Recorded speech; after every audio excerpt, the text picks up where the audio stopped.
here at Mason High School as the 1-1 Mason Comets take on the 0-2 Colerain Cardinals. I'm Evan Amazon, joined by Ben Howler. How are you doing tonight, Ben?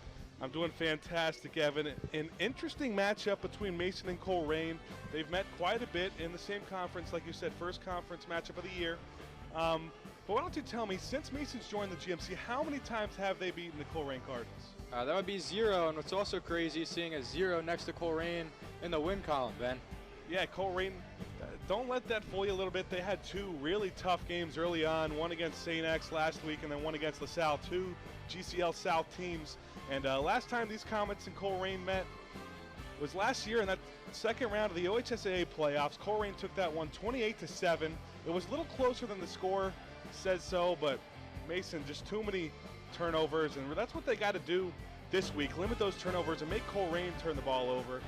Colerain had 2 turnovers in each of their first 2 games, and Mason's also got to force their young quarterback, Zay Jennings, to make some mistakes. He's thrown a couple interceptions, but Mason's defense, definitely one of the best defenses in the league, and someone that can make that happen. Yeah, led by number 21, Jake Bates, the junior linebacker, second in the GMC in tackles. He's been all over the field, averaging 8 per game with a forced fumble and 2 recovered in his sack. He's got the nickname Hammer for a reason, as you see him on the screen right there. Yeah, and he's a bit of a two-way player. He plays some running back for the Comets too. He's had a few rushes. Another two-way player, this time on Colerain's side, and he's the epitome of what a two-way player should be. MJ Flowers, he's got 50 rushing yards per game, 5.1 per carry, 2 touchdowns so far this year. He's the Eastern Illinois commit, and Mason's really got to contain him today. He's been a big part of this offense the last couple of years for a long time. Colerain, a very run-heavy offense. We're going to see a lot of MJ Flowers here tonight. It's also opening night of GMC play around the area. Middletown and Lakota East, as we see the tailgate here at Mason High School. Kickoff will be coming up next. Don't go anywhere.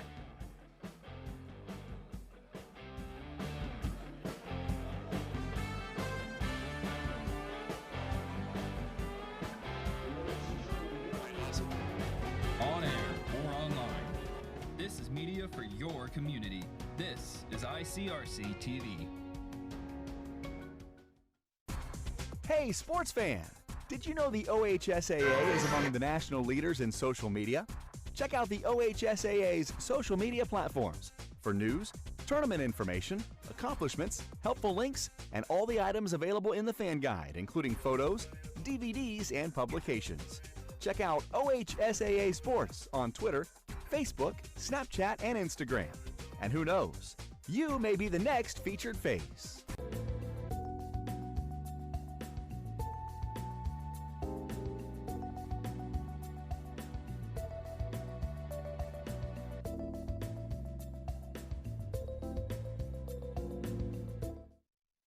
Back to Dwire Field for tonight's matchup between the Mason Comets and Colerain Cardinals. Once again, I'm Evan Amazon, joined by Ben Howler. We are set for a good matchup tonight. Colerain coming in 0-2 on the year, while the Comets coming in at 1-1. Heartbreaking loss last week for Mason. It was a close one. They lost by 1 point on the last-second field goal, 15-14 to Centerville. Different story for Colerain, though. Got blown out by St. X. St. X, obviously, the reigning state champs. And two really good showings from them against GMC teams, against Dakota West and Colerain last week, obviously. But Colerain won the toss and did defer, so Mason will be set to take the kickoff. Back to kick for Colerain is going to be Alex Jung. It looks like Kobe Lewis back there for the Comets, set to receive. And we are underway here from Dwire Field. Comets looking for their first win in the GMC era against Colerain. It's not Lewis on the kickoff. It's going to be Molnar, actually, taking it back to the 25-yard line. How often do you see the punter, also the kick returner, on the other side of the ball? Michael Molnar can play anywhere. Obviously started the season at quarterback. He's kind of moved more into that wide receiver slot position lately. He's played some safety. Like I mentioned, he's the punter and returning a kick there. Really a jack of all trades in Molnar. Looking at the starting lineup, Mason's offensive line is something that they thought it's going to have to improve for the next game. Obviously, they get Cooper Schreider back. It's going to be big for them. But if you look at their skill position, something we're really looking at today, Saeed Garnett, I think, going to break out sometime here soon. And the Comets will start with a handoff up the middle to Sailors as he plows ahead for about 4. Comets like to establish the running game early. Yeah, we've seen that a few times from them in each of the last 2 games. Sailors is a power back, and he's a guy who's not going to be afraid to take a hit, and he'll go right into the pile, right into the middle and the teeth of the defense. As we're taking a look at Colerain's starting defense, Isaac Swisshelm, someone who hasn't got a lot of starts, but they're really hyped up about this week, and then Donovan Dillingham, one of the premier lockdown corners in the city. Brown drops back. He's looking for the hook route, and that'll be incomplete. It's pretty good defense by Aaron Foster. Yeah, great coverage from Aaron Foster, looking for Molnar. Foster Molnar couldn't get a step on him, just staying right with him, short little fade. Yeah, Molnar really got going for the Comets last week, playing his first game at receiver. Really liked to use his height advantage, quickness of height and speed on the outside. So now the Comets on 3rd and 6. Trying to get the first down. Brown in the shotgun, takes the snap. Some pressure from the Cardinals front 4, and Garnett's not able to corral that one. So it will be a 3 and out for the Comets. That's that two-way player, MJ Flowers, on the coverage, one of the stars of the offense, and making a play there on defense. He's someone we're going to have to watch coming into this game on both sides. The Comets only able to pick up 4 yards. So it'll be Michael Molnar, like you mentioned before, punting for the Comets.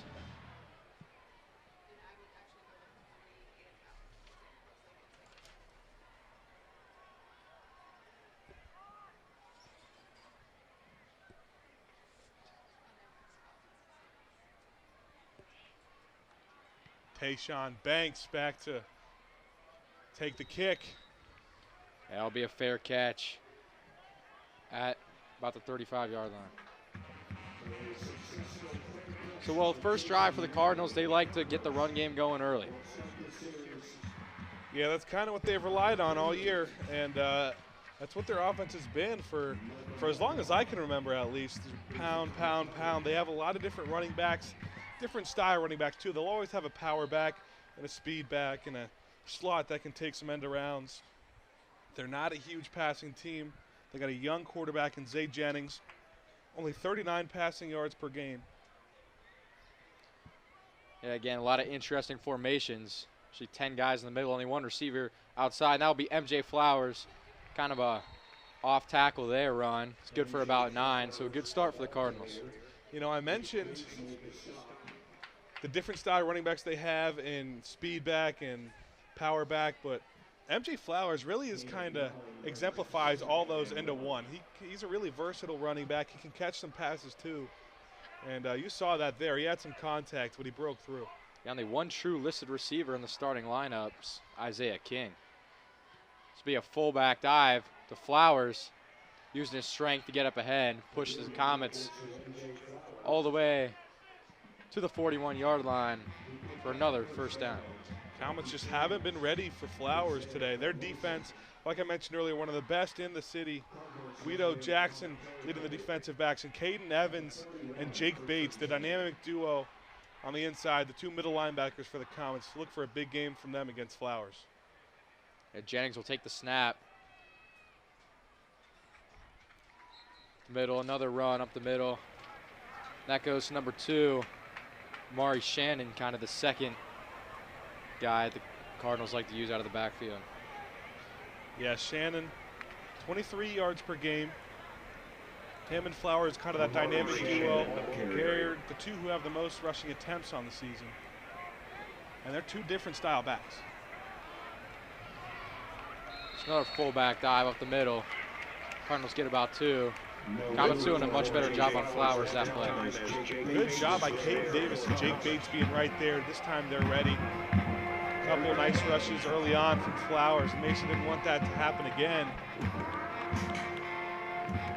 This is not a situation the Cardinals want to be in. 3rd and 5.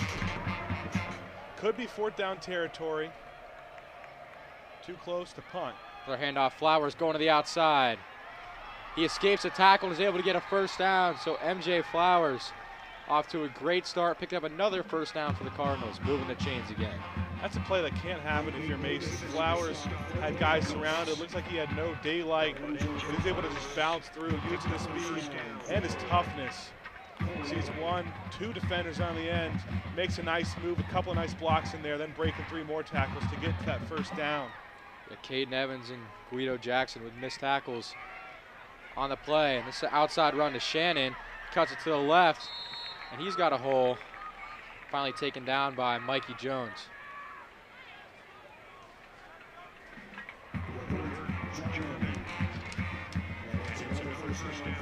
Yeah, Mikey Jones, a young guy. He's only a sophomore for Mason. He's also a basketball star. Taking down Vert Jarman. Vert Jarman, another one of those two-way players for Colerain. They've got a lot of those. Yeah, he says he can't hear you. He's down here, stand beside me. It's now 1st and 10. Cardinals in the red zone. Hand off to Flowers. Makes a couple man miss, and he will find the end zone. So MJ Flowers off to a terrific start for the Cardinals. Just plows up the middle, able to get the outside and put the Cardinals on the board 6-0 here early. He put a couple defenders on his back. Flowers is just out-toughing this Mason team on their first drive, defensively and offensively. Michael Molnar thought he could make a tackle at the end, was hanging on to try to make that shoestring tackle, couldn't bring him down. And MJ Flowers doing exactly what we expected, but maybe sooner than we expected. That will be Alex Jung now out for the extra point. Trying to make it a 7-0 lead. Bryce Drake will hold. For the Cardinals, Bryce Drake, the backup quarterback, to hold. Will attempt the point after. Jung 1 for 1 on extra points on the year. This Colerain offense has not scored a lot on the year, but the kick is good, and they lead 7-0 here early. Alex Jung, good sign from him. They haven't attempted a field goal all year, like you mentioned. But MJ Flowers putting the team on his back. Michael Molnar couldn't bring him down, and Flowers got the Cardinals on top, 7-zip. Yeah, very versatile runner. We've seen him already go outside, inside, set some different formations. Sometimes with those fullback dives up the middle, those outside handoffs, equally as skilled at both. So tough to predict for the defense. Kastner trying to see if his offense can do anything. Good showing from the Colerain student section. Looks like they got their rodeo night. That's what Mason's was last week.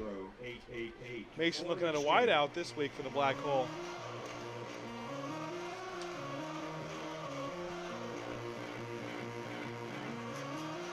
This is where Colerain likes to be. They like to get ahead early, run out the clock, long drives, run after run, really wearing out the defense. Jung will be back to kick. Already his second kickoff of the game. We're only 3.5 minutes in. And Molnar and Lewis both back to return.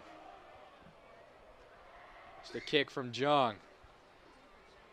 Be caught by Lewis at about the 4-yard line. Trying to find some space in the middle. He'll be taken down at about the 26, so pretty good return from Lewis. Now the Comets offense, Larson Brown, the junior quarterback, coming back on the field, trying to have better success than the first drive. Lewis is another one of those guys where there's not one thing about him that jumps out. He's very versatile. Star wide receiver for the Comets. He's got a couple touchdowns on the year. He uses his speed, he uses his size, and obviously one of the strongest wide receivers you'll see in the GMC. Trying to use that to his advantage. Mason seeking their first down. The Comets starting with trips left. Very different formation from Colerain as the refs seem to be talking something over as MJ Flowers is going to come out of the game. Looks to be limping a little bit. Let's hope he's okay. Sometimes when a ref sees you down like that, they're going to make you come out of the game. Brown on the snap will hand it off to Sailors. Cuts to the right, makes a man miss. Gains about 7, so nice job by Nick Sailors. Really impressed by the vision of Sailors on that play. the IQ to bounce it outside. He's only a junior, only his 3rd varsity start of his career. But he saw he's got nothing up that hole and bounces it outside to get 6 or 7. Good job by Sailors. A good block there from the right guard, Michael Wood. Will come up that hole, allowing him to get to the outside. Brown again, the shotgun. 2 receivers to his left. Molnar, lone receiver on his right. And looks like some movement from the Colerain front. Good discipline by Mason. Colerain, one of their things coming into the game they had to improve was their discipline. A lot of turnovers and a lot of penalties in their first couple games. And we're just seeing the first penalty for them today.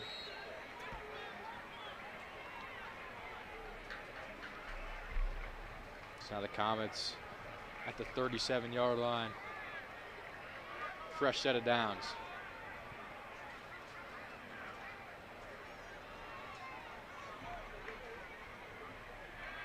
And Brown's going to take the snap, trying to find Garnett with a quick screen pass. Makes a man miss initially, but taken down by Flowers. Garnett's small, but he's really shifty, and you saw he was able to make a little bit out of nothing there. He had a couple defenders coming right at him. 9 receptions for 52 yards, not a touchdown yet this season. Almost had a touchdown last week, but fumbled at the goal line after he made a couple man miss. Kobe Lewis able to pick it up, fortunately for the Comets. Kind of one of those ones where we kind of know it should have been touchdown for him, and in our books, nice really reception from him. There will be a flag right as Brown hands it off to Sailors.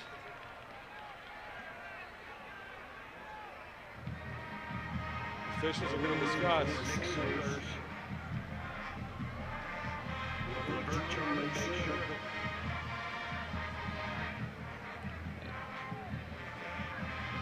Second down at 13. Flag on the field.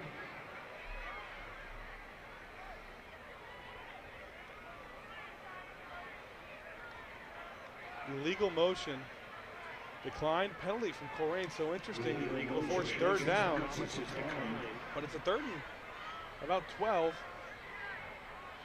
Interesting year. Colerain betting on their defense this play to stop the Comets on this 3rd and 12. Pick on 1 yard on the pass completion. It's 3rd and 12.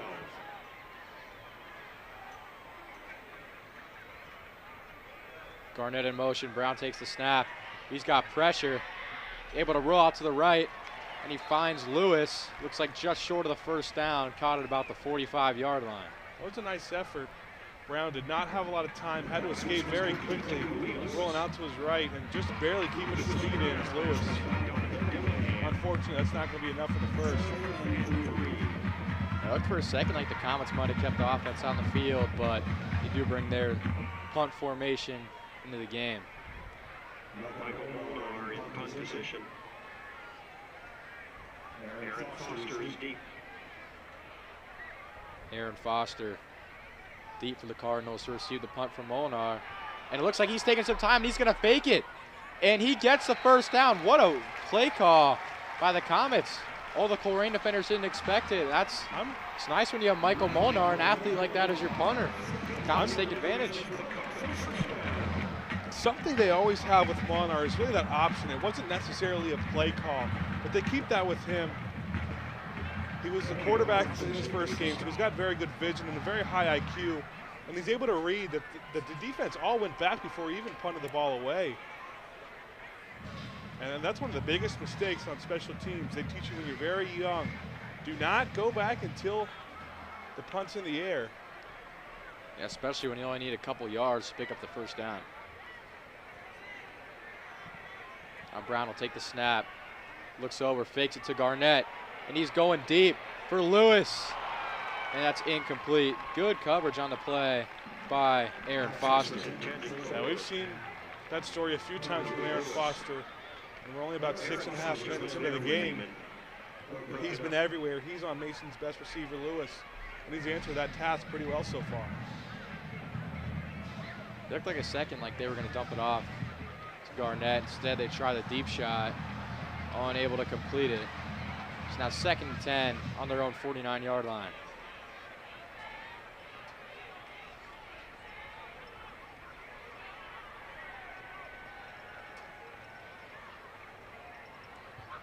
Brown hands it off to Sailors. Sailors up the middle, makes a man miss. To the 30, he's got Greengrass at him, to the 20, to the 10, and he's in. Touchdown, Nick Sailors. What a run for the Comets, and what a response. It's that vision again that Sailors has that we talked about earlier. Really impressive from a junior, but he found a hole, maybe not where the intended play was supposed to go, and all he needed was one spectacular block from the wideout, Michael Molnar, and he could do the rest with his legs, finding the end zone, barring the extra point here from Timmons. Fantastic start to the game from Sailors. He's gotten close on a couple other runs, and he's able to get that one into the open field.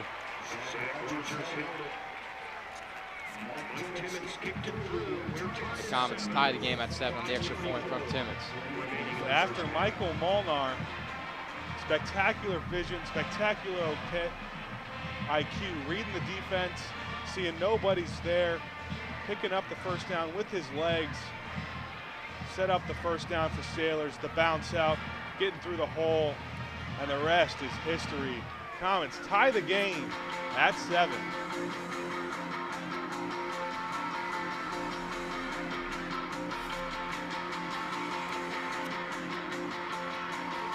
A crucial touchdown for the Comets.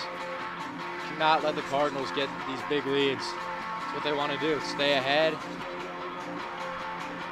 Got to try to get the Cardinals behind, forcing the pass. Something they're not comfortable with. Only one true receiver on the team, like we mentioned before. Coming out and playing, getting the lead early from H is huge because Colerain naturally is not going to be very good at time management with how run heavy they are. They're not used to taking a lot of shots downfield. So now Timmons setting up for the kickoff.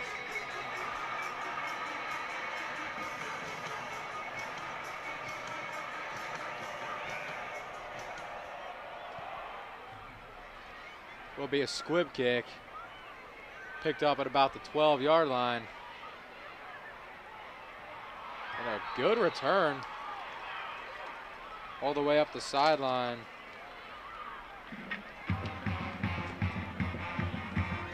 For the Cardinals. Confusion. A few Comets maybe thought he got pushed out there at about the 30. He's going to be able to give Colerain a few more yards on the return. Mason's got to improve their defense from last drive. That was Jason Young on the return for the Cardinals. Again, 2 receivers this time. So they pitched one this out to Satterwhite. And he goes ahead to about 40 to the 45-yard line, about an 8-yard gain. So many weapons in this Colerain offense. Well, I was just going to mention, Satterwhite's not a guy who's jumping out to you on the stat sheet, but if you see him play in person, and you see his explosiveness and his shiftiness and how he's able to get from point A to point B like that, he's going to be a really dangerous weapon, kind of in the backup on the bench for Colerain.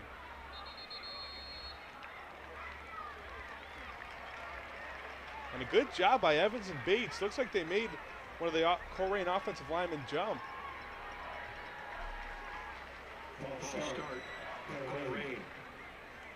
Yeah, these false start penalties hurt Colerain in their first couple games against LaSalle and St. X. Can't afford to make those mistakes when you're a run-heavy offense. This handoff goes up the middle to Flowers.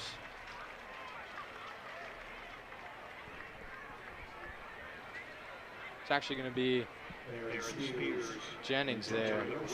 Fake to everyone out, himself. even you and I, that fake to MJ Flowers. And that fake's so effective because they get it off so quick. Flowers is able to get to the line of scrimmage so quick that he kind of catches everyone off guard. It doesn't leave you a lot of time to recognize if he kept the ball or handed it off. Now Jennings hands this one. This time it's Flowers. He cuts it outside. Takes it to about the 49-yard line for a Cardinals first down. Yeah, Flowers We've talked about his explosiveness all game. This time, he's using his power and his strength. Broke through a couple Comet defenders once again. That takes 2 or 3 Comets on every single play to bring MJ Flowers down. And with how well Colerain's offensive line has done so far today, too, that can be deadly for Mason. Jennings this time pitched it to Shannon. Able to gain about 6, close to the 40-yard line. You know, we talk about how unversatile they are because they don't pass the ball a lot, they always run. But within the running game itself, they are very versatile. You saw that pitch outside. They love to run Flowers up the middle.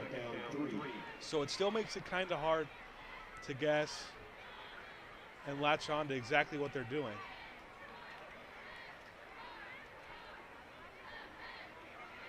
So as Flowers fakes the handoff, Jennings going to keep it himself. He makes a man miss. Jennings, he's got the sideline. He's got one man to beat. And it looks like he gets tackled very close to the goal line at about the 1. J.C. Deaton chasing down Jennings to make the touchdown saving tackle. Yeah, he made one big stiff arm and got the outside. Good job by Deaton getting there, saving a touchdown. But it still gives Colerain really good position here, especially with that power run game. And another flag. So another false start for the Cardinals.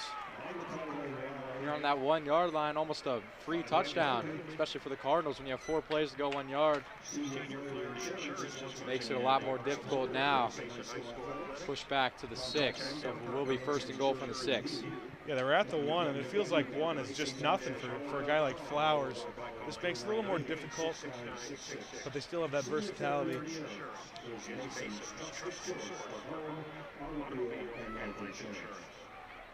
So still 1st and goal. Now Jennings this time, an end around. For a touchdown, that's Vert Jarman. Not one of the main running backs for the Cardinals, but still able to find the end zone. Nice play design there. Yeah, they have so many weapons like you talked about. A lot of them you're not going to see in the stat category. A lot of them are decoys. Vert Jarman, one of those who you feel like hasn't had a lot of rushes. You think he's in there as a decoy, but this time he's taking the ball into the end zone. And the extra point is up and good once again from Alex Jung. So after Mason ties it up just like that, Colerain strikes back on a Vert Jarman touchdown to make it 14-7 Cardinals. That's what Colerain does. They tire out your defenses play after play, rush after rush. Very difficult to stop.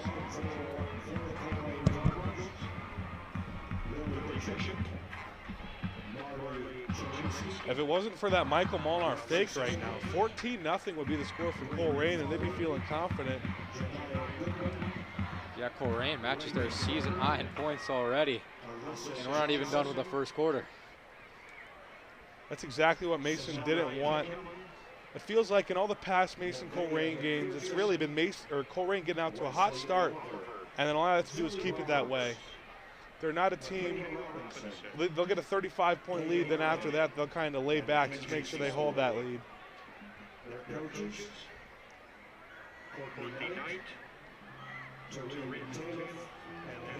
Yes, Colerain team, definitely not as dominant as years prior, but still nonetheless one of the top teams in the GMC year in and year out. So Jung on the kickoff. It's going to be caught by Lewis, the 15. Turn to about the 26 to the Comets. Set up shop there. You know, Mason always looks like a team who has really good punt and kick coverage and also puts together some really nice returns for punts and kicks. And that's a lot because they keep their offensive and defensive starters in for that special teams. For those special teams plays. A lot of teams don't do that. They put some second stringers in to get them some playing time. But Mason likes to keep their starters in, have their best 11 guys on the field at all times. Yeah, we saw how important special teams was in the game last week. Lewis in motion. Handoff up the middle. Sailors gains a couple on first down. Looks like a helmet's going to come off. I believe it's going to be Michael Wood. Excuse me, Lane Davidson could be forced to come out because of the helmet. High school rule. And a big loss for Mason. Someone who's got 2 touchdowns on the year. He's out with COVID. That's Quentin Kaler, the tight end. He's only a junior, showing a lot of potential. And someone they could use against this Colerain team who's very fast and not quite as strong up the middle. Sailors, again up the middle, gains about 6. Very quick to the hole, and you can really see Sailors' improvement from his first 3 games. Yeah, he's become more and more comfortable in every single position around the O-line, up the middle, around the outside. He's really loving that around the outside position. That's where he got that touchdown. Starting to look like Nolan McCormick a little bit. Mason loves those power backs. Logan Dalton before him. Matt Sora before Dalton. All guys who are fast, but mostly use their size and their strength. So under a minute to go in the first quarter. 3rd and 5. Sailors again. Oh, it's a fake. So Brown's going to keep it himself. That got us and the cameraman too. What a fake from Larson Brown. On top of that to pick up the first down. Yeah, and luckily for the Comets, it fooled the Colerain defense. Larson Brown, not known as much of a runner. Michael Molnar, Comets quarterback in week 1, more of a dual threat running back. Faked out Flowers too. And like you said, when they made the move to put Larson Brown at quarterback instead of Molnar, you know, Brown's got a really good arm, but people asked, you're not going to run the read option as much with Brown. He doesn't quite have the legs that Molnar does, but I think he's kind of proved those haters wrong. Comets will snap it with about 10 seconds. Oh, and Brown's going to take a big hit to end the first quarter. That's got to feel good for Vert Jarman, who just scored a touchdown and then comes back on defense with a really nice hit. And Brown's down. Not a good sign for the Comets, but that brings us to the end of the first quarter. Colerain's got an early lead, 14-7.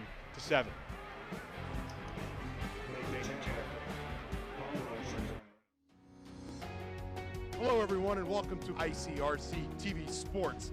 Three-pointer. Got it! In for the Comets score. Win! Comets win! Yeah! Question. When you walk into the boardrooms of the most successful companies here in Ohio, who do you meet? Answer. Men and women who played high school sports. Education-based high school sports give us more than athletes we can root for. They give us leaders we can depend on. Question. So where will we find tomorrow's leaders? Answer. High school sports. This message presented by the Ohio High School Athletic Association and the Ohio Interscholastic Athletic Administrators Association.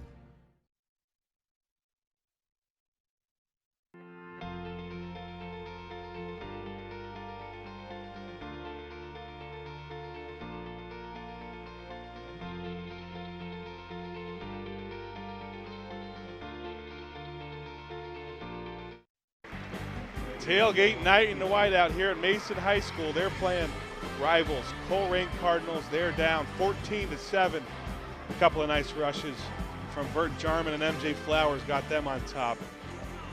Yeah, Larson Brown took a big hit on the last play of the first quarter. So he's able to slowly make his way off the field.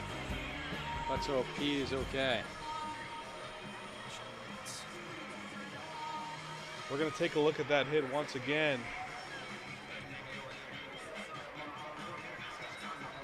Takes the snap, and it started with him getting tripped up here. And then the hit from Jarman coming in and cleaning it up. Nothing illegal or dirty about that play. Just, it's a tough game, and Brown's a tough player. He was able to walk himself off the field.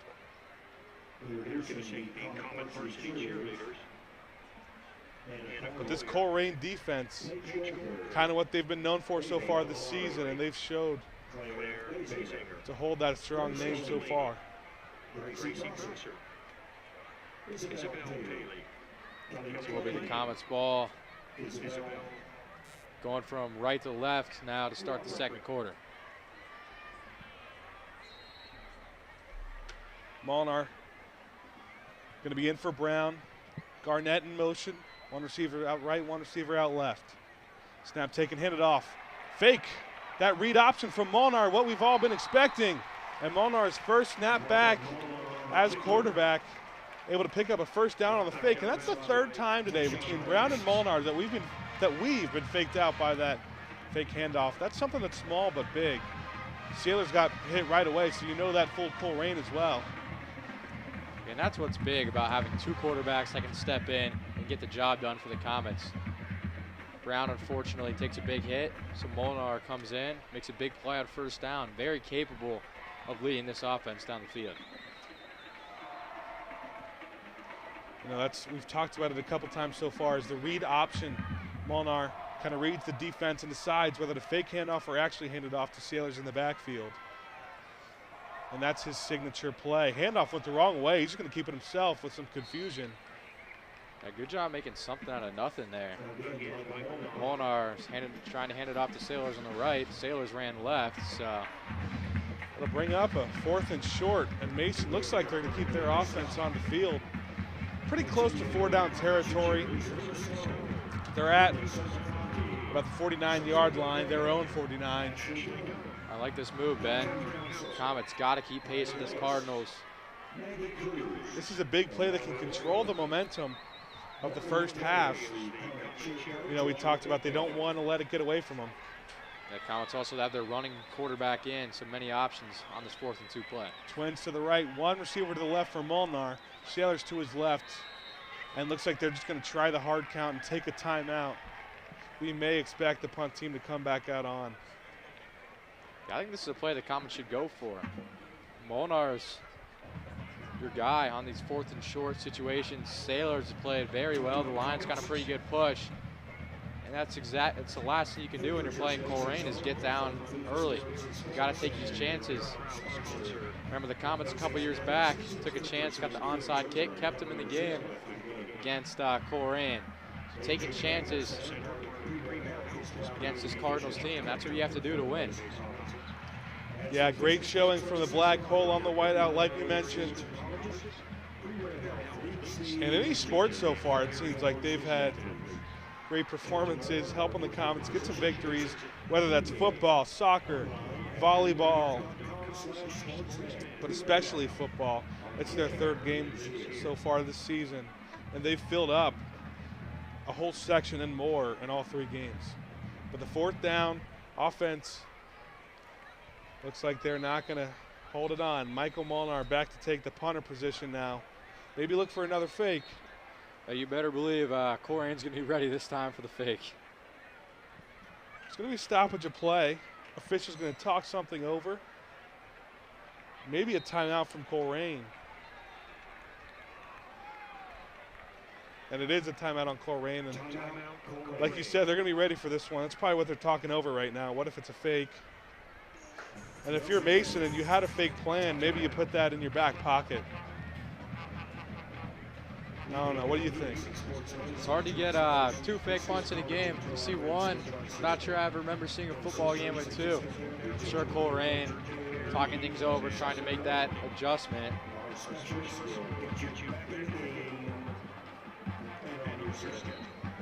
going to be Jason Young back to return for the Cardinals. Molnar back to punt once again. And I don't know if it was a fake, but he couldn't get it off in time. He's running to the outside. Turnover on downs to what appeared to be a fake. I'm not sure. I just think the rush got through there too quick. Yeah, I think so too, Ben. Not a lot of room there. Molnar wouldn't have been able to get that one off, so he just tried to do what he could. That's better than a punt block at this point. We're going to look at it again. See, one special teams member got through there without any trouble. And then the rest of the Cardinals were able to clean it up, make sure they didn't get another first down on a fake punt. And Colerain takes over now at the Comets' 46-yard line. That was a linebacker, Temison Kassé. He came in there unblocked. Running back motion for Colerain. Some confusion in the backfield. Just be kept by Zay Jennings for no gain. It looked like Flowers was expecting to get the handoff there. Instead, kind of got in the way right in front of Jennings, so not really able to go anywhere on first down. That's what can happen sometimes when you have so many guys in a tight space in those heavy run formations. And it's all led by a young quarterback in Jennings, too, that can contribute to that. But only one receiver out. The typical formation of Colerain. Motion given to the running back to the outside. He's got the first down and more. There's a flag on the play. Finally pushed out by Mikey Jones. I think that one's coming back. That was Amari Shannon on the run. And most likely a holding on the Cardinals, and it will be. So they will be pushed back. The run by Shannon taken off the board here. Cats are not happy about something, but I'd be happy if I was him. I was going to say, fortunately for him, it'll be taken back. That's kind of the best situation when you get a learning moment out of learning moment, but the outcome still goes your way. As you can see that hold there. Yes, it was Isaiah King, the receiver. Those receivers for Colerain are going to be more like blocking receivers because they don't throw the ball a whole lot, and more confusion in the backfield. Yeah, they have some of their running backs listed as wide backs.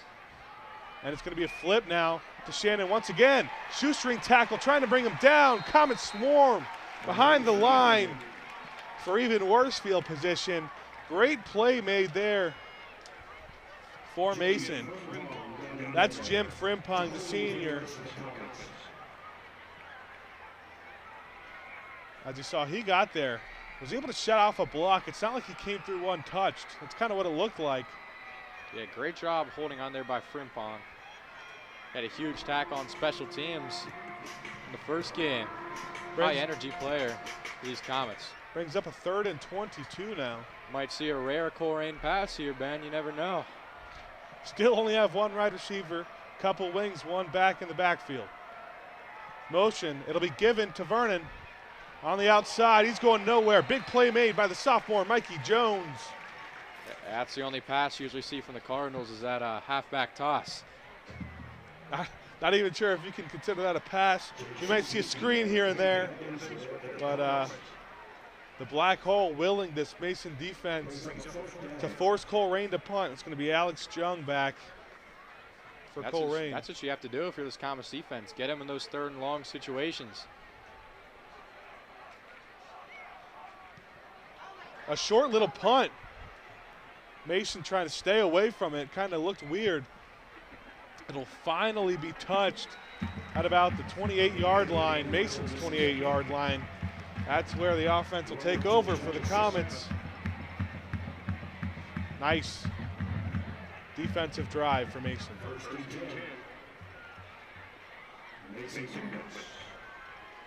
Yeah, it looks like Molnar will still be in quarterback from what we see in the huddle. From what I'm hearing, Brown went in the concussion protocol. They're going to check him out for that. Looks like the blow did go to the head. Be a big task for Molnar. Hasn't played quarterback since week 1. Shotgun formation, Garnett in motion. Handoff given to Sailors off the read option. Sailors not able to go anywhere and stuffed behind the line. Yeah, it feels like on every play to start the drive, Comets have tried that run up the middle with Sailors, and it's been pretty successful, but Colerain all over that one for a loss of 1. You're not always, when you're running that play, you're not always looking for a huge chunk of yardage. You're just trying to keep the defense honest, kind of set up the outside and set up some passing plays.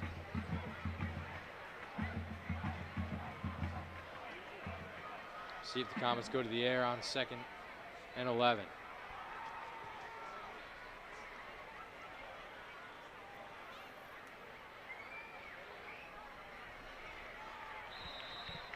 Fade out to Lewis, caught at the sideline. Another good job by him keeping his feet in.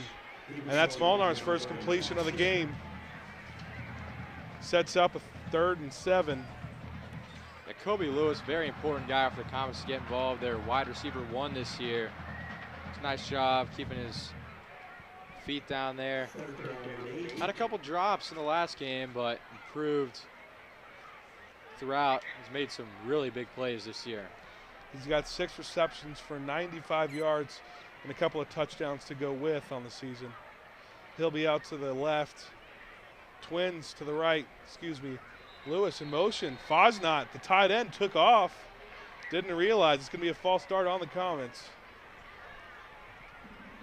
Yeah, these unforced errors, just tough mistakes there. Fosnot a little bit confused there with the snap count. That's one that Coach Castor won't be happy about. We saw how mad he got when Colerain got a penalty. Just wait till we see Mason get a false start.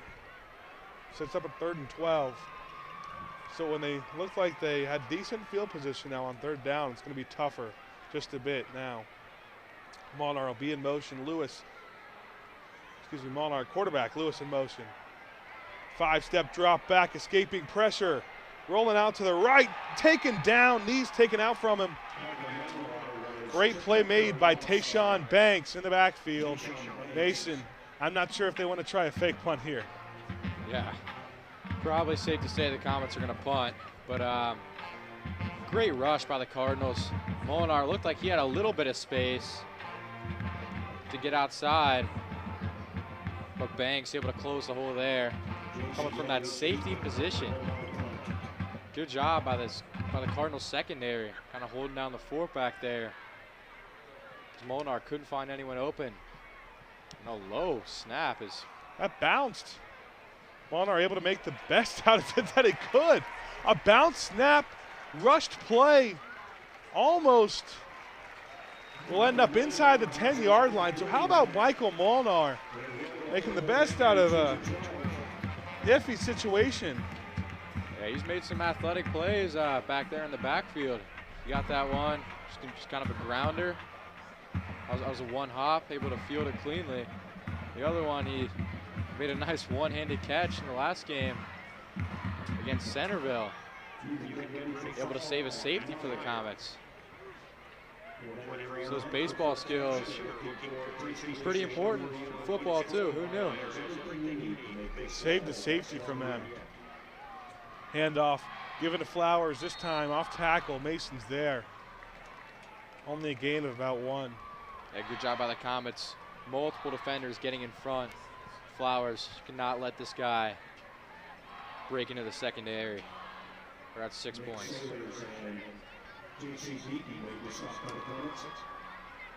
5:17 to go in the second quarter.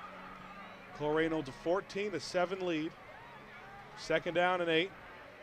Motion once again. This time it's going to be a flip on the outside.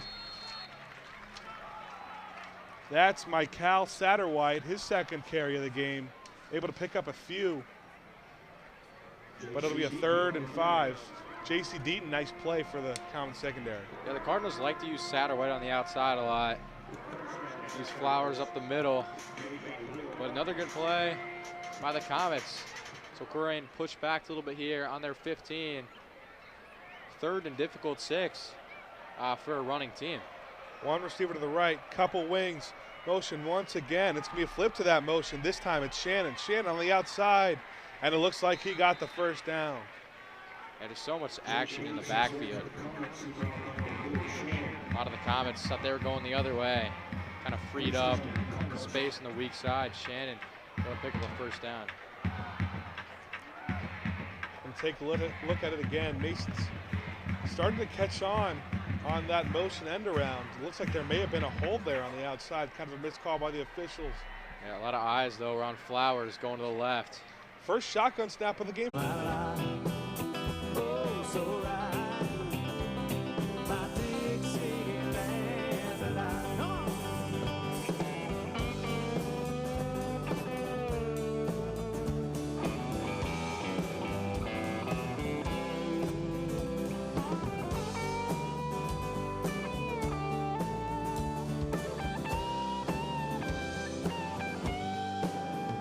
Whitetail buck deer, munching on clover, red-tailed hawk sitting on a limb, chubby old groundhog, croaking bullfrog, free as a feeling in the wind. Homegrown country girl, gonna give me a whirl on a Tennessee Saturday night.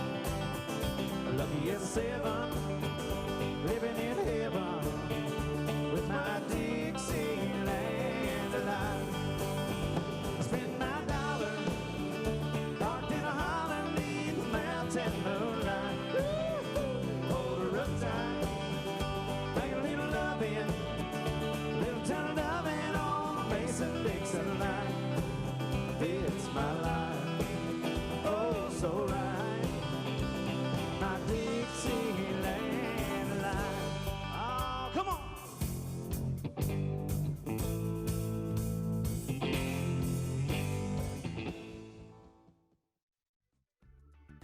Hi, I'm here with Carly Bunch to talk about Glendale Youth Sports. Registrations for the fall program are currently underway. Hi, Carly. Hi. So you have a history with Glendale Youth Sports. Can you tell us about that? Sure. So I am born and raised in Glendale, have been here pretty much my entire life besides leaving for school. And I participated in the Glendale Youth Program. I did soccer up through when I was a little bit further into elementary school, and then I also did t-ball, as did my sister. So we've got quite the history here. So here you are, the next generation, looking after the kids in the sports program. That's really wonderful. So what sports are offered by Glendale Youth Sports? Sure. So Glendale Youth Sports offers soccer, baseball, and basketball. At times we will offer volleyball, actually. It's only for the girls if there's enough in the fall season. In the fall, we offer soccer. Basketball is a winter sport. And then in the spring, for the littles, we offer a soccer/t-ball combo. If someone wants to register their child, how do they do that? Sure. So if they go out to the Glendale community website and they go to community, there's actually a link for Glendale Youth Sports. Within that, there is a registration link. If for some reason they can't utilize the computer to do that, we can help them get registered on the back end and make sure that they have a spot for the sports to play. All right, if you look at this next wing, it is not burnt. That is actually the Bravado Spice Company Ghost Pepper and Blueberry. It's 28,000 Scovilles, but the blueberry makes it look like it's a little burnt, but trust me, it is not. Okay, blueberry. That's going to be interesting.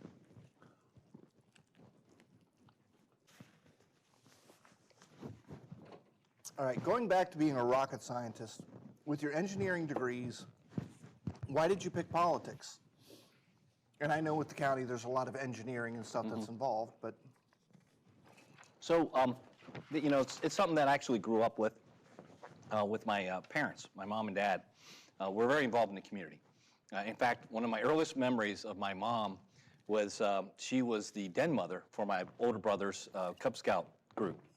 And she had all the, you know, the whole den, you know, pack over for some craft making thing. And I just remember being there in the middle, because I was 5 years younger than my brother. And but I just saw this service that she gave, volunteering, not only there, but at our school, you know, always involved, and the same with my dad along with her. And seeing that example showed me that you need to give back to the community. You know, we've been given so much, I've been blessed so much to grow up here in this area, and just that we are called to serve and to give back to those and make the community better for not only us, but also our children and their children. And so for me, I had that example throughout my life from my parents, and then, you know, moving on through high school and into college. To me, it's just, it got me always interested in being involved. And I actually had a chance when I was in high school. My junior year, I participated in youth and city government, where I had a chance to go down to City Hall and spend a week learning about how Cincinnati city government worked. I thought it was incredible. I was like, to me, local government is where you see your tax dollars being used, from the pothole being fixed to the garbage being picked up to your fire hydrant, or, you know, police and fire department. I mean, to me, that's where all the action was, and I loved it. It was like, this is truly helping out my neighbors. This is helping out our community, and that's what I wanted to do. So I've always wanted to keep it, you know, involved. And to me, I viewed it as more of a public service, community service, than I did actually as a career, because I always was an engineer at GE and always kept that, because to me, I think it was important to have that perspective of that this is to be public service, it's to be involved in helping community, not to be some career that I'm going to be doing, to make money off of. To me, it was just, I didn't care what office I had, and just give me, the chance to go out and serve and help people. Yeah. All right, up next is wing number 5. This is Hot Ones Los Calientes. It's 36,000 Scoville, so all right, starting to jump up. We'll give it a shot.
to the river, won't you hold me while I shiver, love?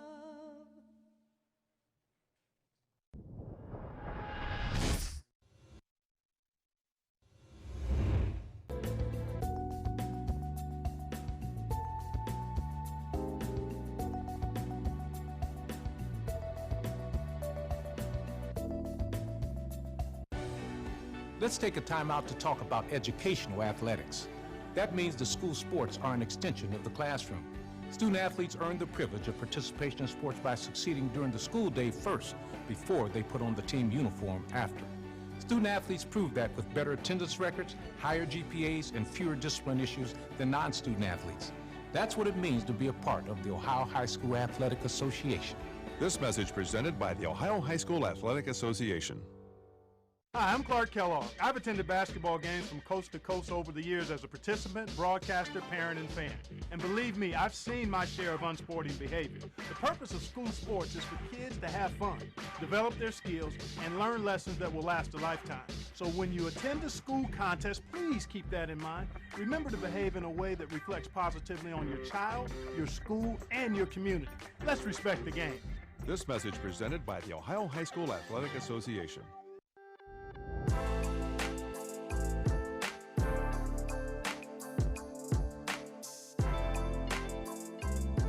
Leaves us with the next item on our agenda is item number 5, opening session. I want to thank everyone for joining us this evening. If you're out here at the parade or listening, thank you again. Into the end zone, and that is caught by Jaden Wood. Come on now, how we doing? Y'all feeling all right out there? Hello and welcome to this edition of This is Glendale. I'm Beth Chorus. Hey guys, this is the Unit 1 crew from Woodlawn Fire Department. We just want to wish you guys a Merry Christmas and a Happy New Year. And of course, you can always go to ICRC-TV.com. Always a great day when ICRC is involved. Another edition of ICRC, bringing the community to you. This is what matters. This is beyond X's and O's. This is the difference mutual respect makes. This is what character looks like. This is what defines us in Ohio. This is sportsmanship. School sports, it's not the outcome that matters most, but the way the games are played. This message presented by the Ohio High School Athletic Association and the Ohio Interscholastic Athletic Administrators Association.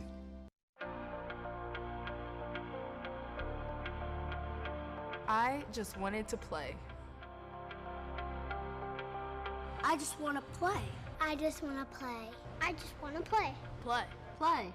Along the way, I'm learning Sportsmanship. Sportsmanship. Teamwork. Teamwork. How to work hard. How to work hard. Discipline. Hustle. Sacrifice. How to be a leader. Dedication. I just want to play. And along the way, I'm learning to put the team before myself. To put the team before myself. How to be a student. How to be a student. I'm learning to set a good example. How to work hard. To accept responsibility. That I represent my community. That I represent my community. I just wanted to play, and look where it took me. She's done it! Tiana Bartoletta has done it! From Elyria, Ohio, now an Olympic gold medalist.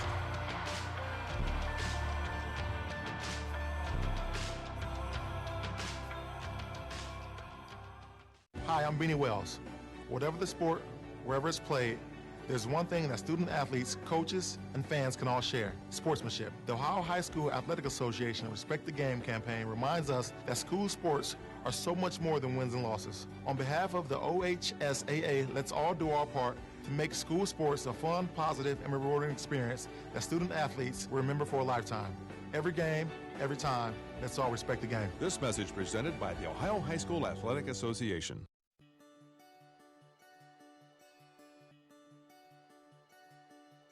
If I play sports for my school, I will have more confidence. I will get better grades. I will learn how to show good sportsmanship. I will be more physically fit. I will learn how to handle wins and losses in sports and in life. I will have more school spirit. I'll learn how to work together. I will learn to set goals and work to reach them. I'll make good decisions off the field. If I play sports for my school. If I play sports for my school. If I play sports for my school, I will learn how to be a leader.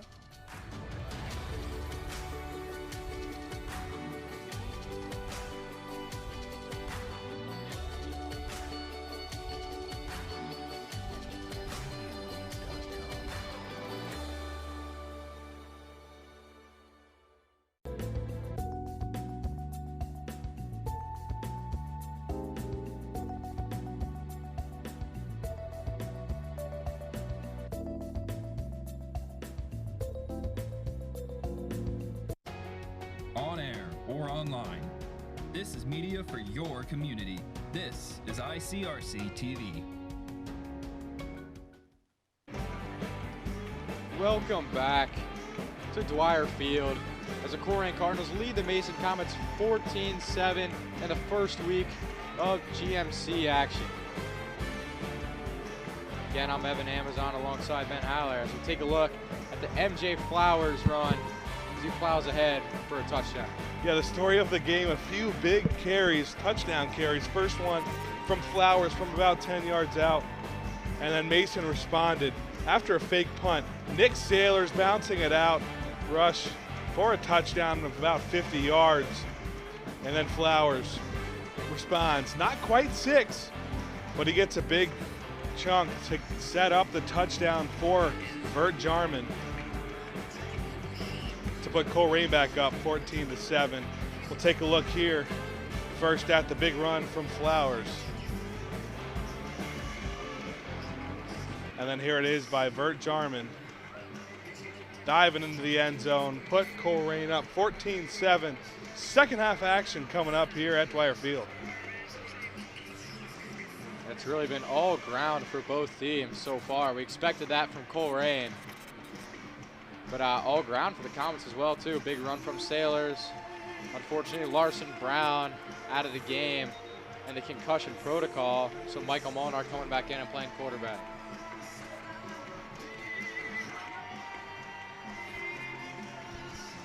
Yeah, Larson Brown getting injured might be a big reason that Mason stuck to the ground game. We know that's what Colerain does. But the black hole is fueling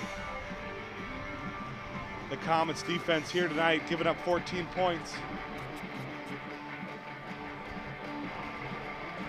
Colerain's rush game's been pretty strong. But Colerain won the coin toss and did defer, so they will receive in the second half. Michael Timmons back to kick.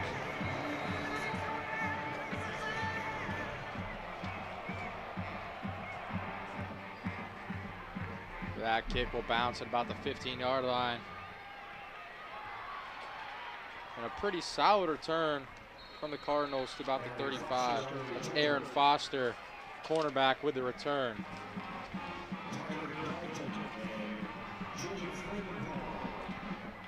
Yeah, special teams has been a crucial part to this Mason team, and they've been doing it pretty well, but Aaron Foster with a nice return. He's using his speed. There's just no one on the Mason special teams unit that can match that. So Zay Jennings, this explosive Cardinals offense coming back onto the field. Flowers set up as the fullback. Instead, they pitch it to Vert Jarman. Gains about 6 yards on first down. Jarman's somebody, I don't think he had a carry coming into this game, but he's woken up the offense a little bit. He's a strong cornerback. But offensively today, he's had a few carries, about 40 to 50 yards total, and he had that big touchdown. But Jarman and Shannon doing a nice job complimenting Flowers in the first half. So it's 2nd and 5. Shannon in motion, and there's going to be a flag. It's like maybe another false start on the Cardinals. It's been a huge issue for them in the first half.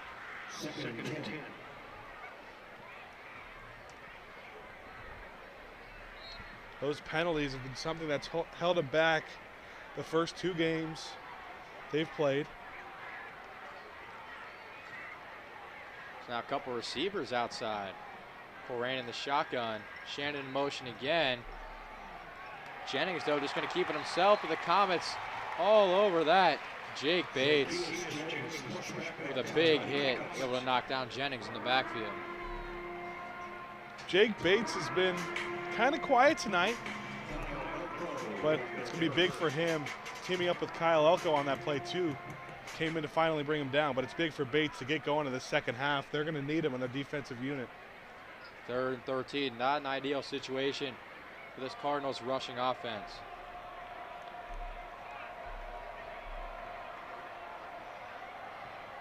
This time, power formation. On 3rd and 13, Jennings drops back to pass. Looking for Isaiah King, but overthrew him by about 5 or 6 yards there. King has gotten some separation, but Jennings just missed him a few times. Just not accustomed to throwing those deep passes.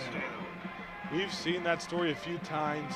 The few times that Colerain has tried to throw, it's been an overthrow from Jennings. He's a young quarterback in an offense that doesn't throw a whole lot, so he kind of gets that sprung on him.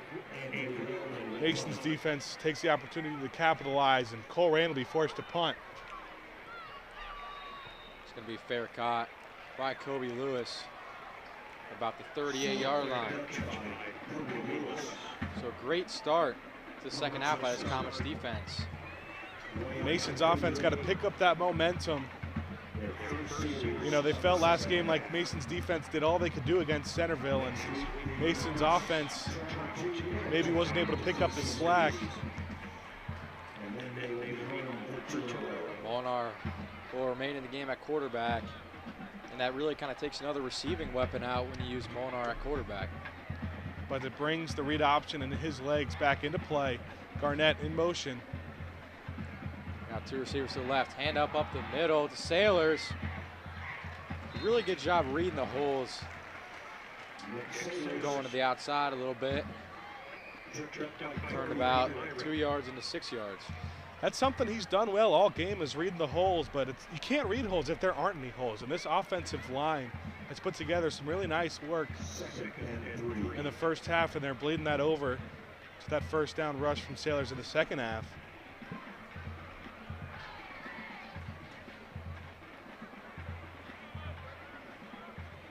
So now 2nd and 3. 2 receivers to the left. Garnett in motion again. One behind Molnar, and they pitch to him. Little trickery here.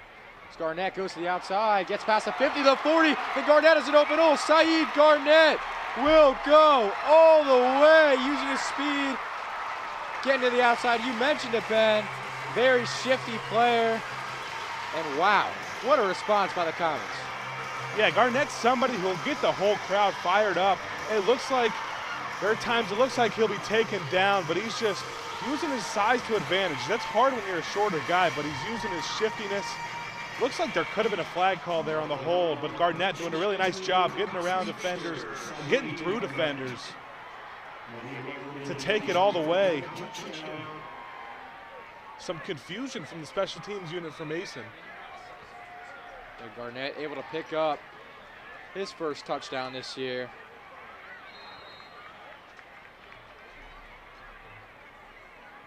Comets running some personnel on the field.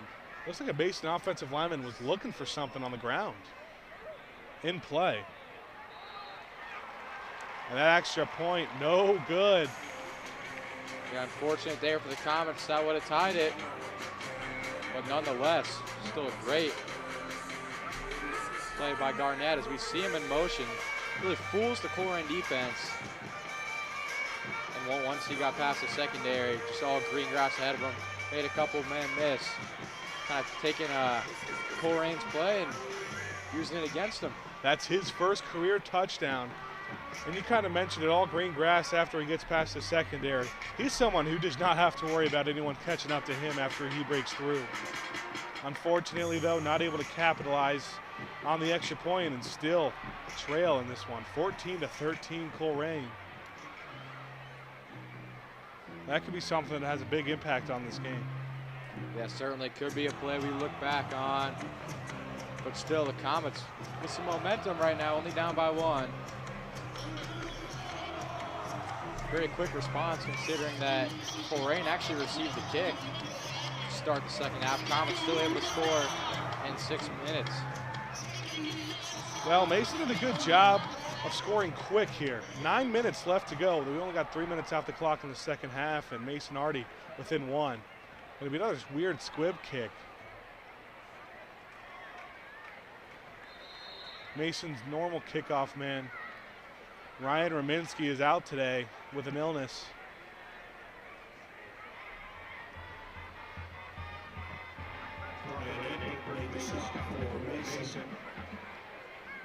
That's Brian Egbert, special teams, getting the tackle. Egbert's a guy we expected to get more snaps coming into the season at running back. We haven't seen that so far, only a couple carries for him. So handoff up the middle to Flowers. He pushes the pile ahead. Gets about 7 on the play. Another good job by Colerain's offensive line. And Flowers didn't even really have to make a read. He just found a blocker and stayed behind him.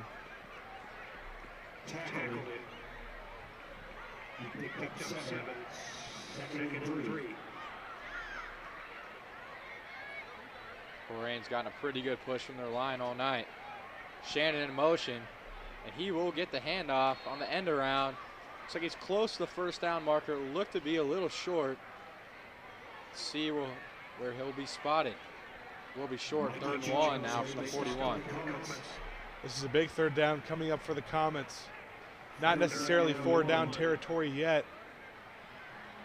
But when you got a power guy like Flowers, the Eastern Illinois commit, that's kind of a tough position for Mason to be in.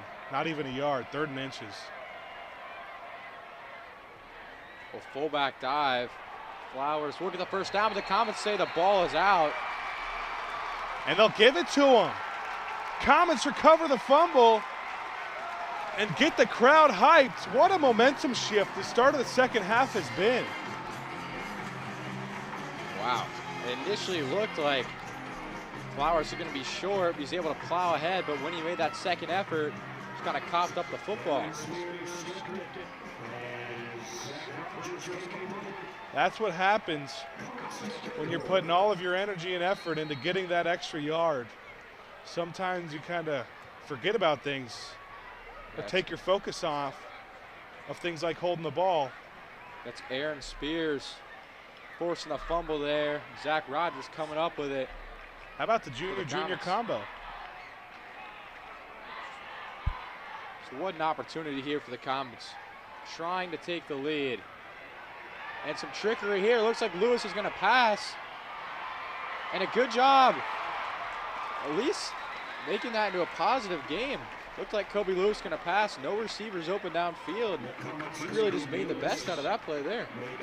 And it's funny, we talked about it earlier, how he can combine his size and his speed to put good rushes together like that.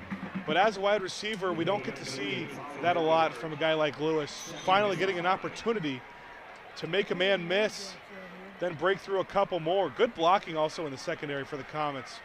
Yeah, Lewis was looking downfield for Garnett, unable to find him. 2nd and 5 now. Still a solid gain for the Comets as they are at the Cardinals' 40-yard line. Twins left. And a high throw from Molnar over the head of Saeed Garnett. That sails out of bounds. Molnar maybe just over anxious on that play. Garnett's one of the shortest guys on the field. I don't know if 6'7" Ben Fosnot, though, could have come down with that one either. Would have been close. But a 3rd and 5 coming up for the Comets. This is a big 3rd down.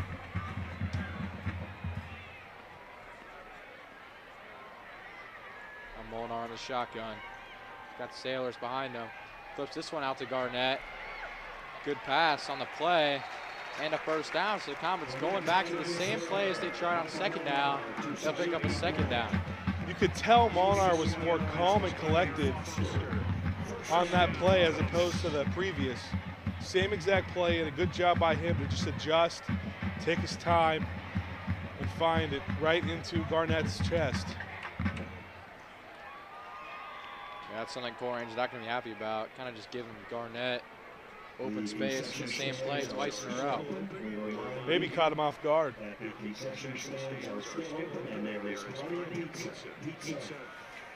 It's now 1st and 10 at the 34. It's Jake Bates, the two-way player now in the backfield. Garnett in motion. Bates will get the handoff up the middle. He meets a swarm of Colerain defenders, gains about 3. Immediately you can see the kind of aggressive player that Bates is. He didn't even need a hole. He just went right through the line, picking up a few yards, bringing up a 2nd and 7. Let's see if the Comets will go. Another screen, quick pass. You talked about a receiving option kind of eliminated when Brown got hurt, forcing Molnar to step into that quarterback spot.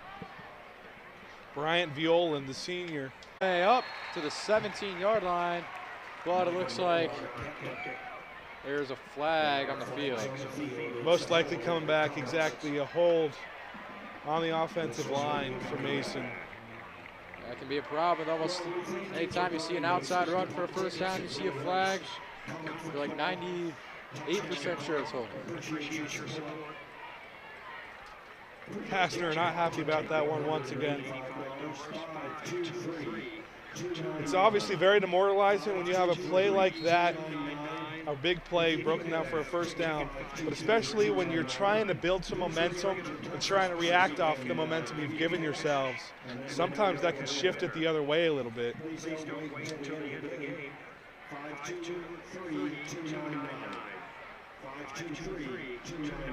So the Comets push back. 2nd and 18. Need to go all the way to the 25 to get a first down. Hand it off to Sailors. He's got some space, and he will get the first down. A gain of about 23. Nick Sailors attacks the hole. Looks like the Cardinals were expecting a pass. That looked like a signature Matt Soar or Nolan McCormick run. Right away when he gets the ball, it looked like it was a kind of a halfback dive. He was looking for any contact, but the offensive line did such a good job that he didn't see any of it. And being the power back that he is, he's also got a lot of speed breaking through the middle, getting a first down and more. Great run from Sailors. Tayshawn Banks kind of able to save a touchdown with the tackle. Now Comets at 22-yard line, approaching the red zone. Kobe Lewis in motion. They give it back to Sailors. He pushes ahead for a gain of 4. And of course, Nick Sailors, you can see he's having a monster performance, but up with the offensive line, creating a lot of holes. You can really see the growth of this unit so far. Yeah, and they're content to take it slow. We're a little over halfway through the third quarter, and Mason content with keeping that momentum and just keep pushing for 3 or 4 yards every play. Setting up a 2nd and 5. 2nd and 5 from the 17, and that's going to be offsides on Colerain. Looked like that was number 20, Bert Jarman. Discipline. Colerain struggled with it the first 2 games, penalties and turnovers. Haven't seen any turnovers yet from them, but, well, we did see the fumble recovery, actually. That's why the Comets have the ball right now. So the fumble and the penalties are kind of fueling this Mason run, setting up a 1st and 10 at the 12-yard line. The Comets have gotten a lot of first downs off Colerain penalties. Now all the way at the 12-yard line. Molnar, quick pass to Garnett, unable to haul that one in. Would have been a tough catch. Hasn't been as open as he has on some of the other plays. Yeah, like you said, would have been a tough catch. He could have made the play possibly, but it looked like he might have been scared to get hit. Kobe Lewis, though, not a good sign. He's down. You know, it's been a common theme. You just hope it's cramps for Lewis. Popwell talking it over with his offensive line unit. He's done a good job with them, especially improving so far through the season. The Colerain coaching staff talking over to their defense, trying to hold the lead here late in the third quarter.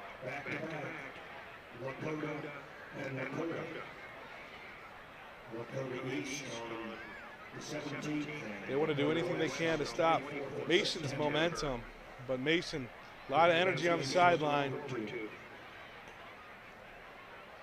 A few new coaches. Defensive line coach Camden Wood doing a great job with the defensive line, and then the spectacular strength Coach Hatton.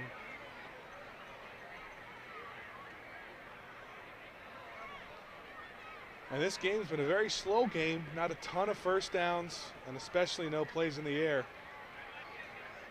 But still keeping the black hole entertained. They're hoping Mason can strike here and take a lead. 4:31 left to go in the third quarter as Lewis remains down. Not a good sign. It's one of the unfortunate parts about football. Too many injuries. You see them every game.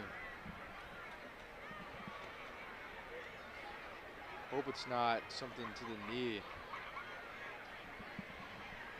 Like I mentioned earlier, we're hoping it's cramps, but with how long he's been down, I'm not sure if that might just be wishful thinking.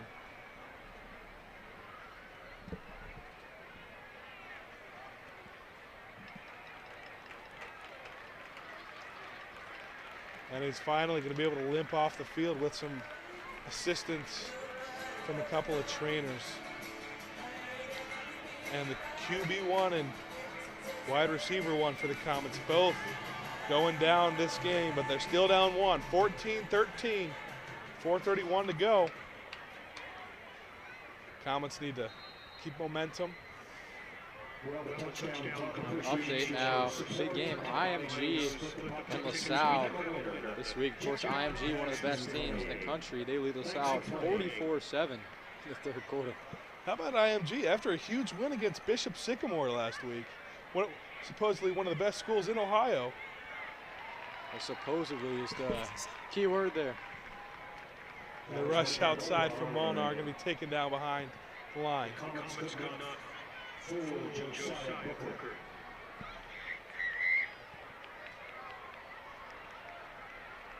So now will be 3rd and 12 for the Comets.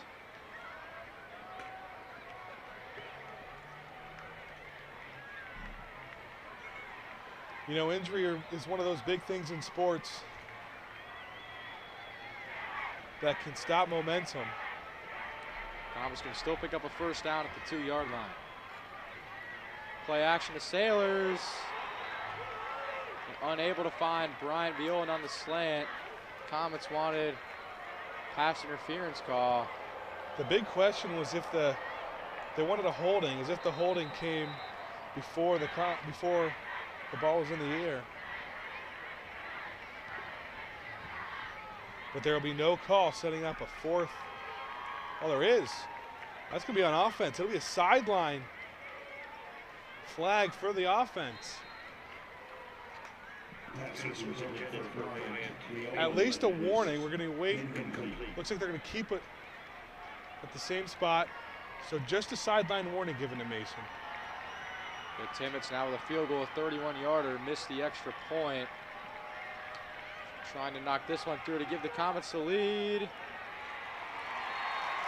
And he knocks it down, so a good response from Michael Timmets. After missing the extra point, he gives the Comets a 16-14 lead with 3:40 left in the third quarter. Big time play, big time kick from Timmets. He doesn't get a whole lot of experience with the field goals. Mason's a team that doesn't kick a lot of field goals. But Timmets kind of proven his role. And after his mistake, the missed extra point, is able to knock one through for 3. 16-14, 3:40 left in the third. Yeah, again, I know we keep talking about this. The Comets have not beaten Colerain in the GMC era. And now they lead for the first time in the third quarter.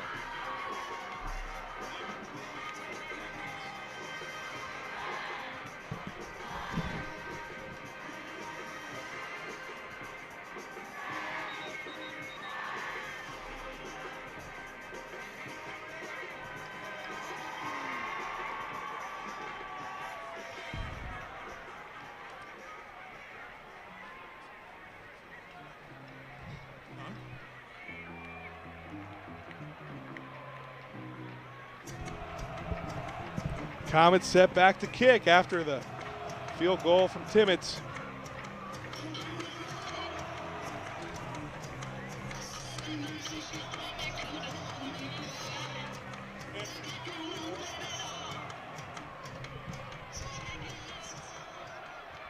Two Cardinals set back to receive the kick. At about the 15-yard line, squib kick from Timmons. It's touched by one of the Cardinals players, but fortunately for them, they're still able to come up with it. And they got pretty good field position after the deflection at about the 35-yard line. It could have been disastrous if the Comets were able to come up with it, but instead, works out for Colerain. Yeah, not the greatest of kicks. Maybe over anxious after that made field goal. His energy's all up.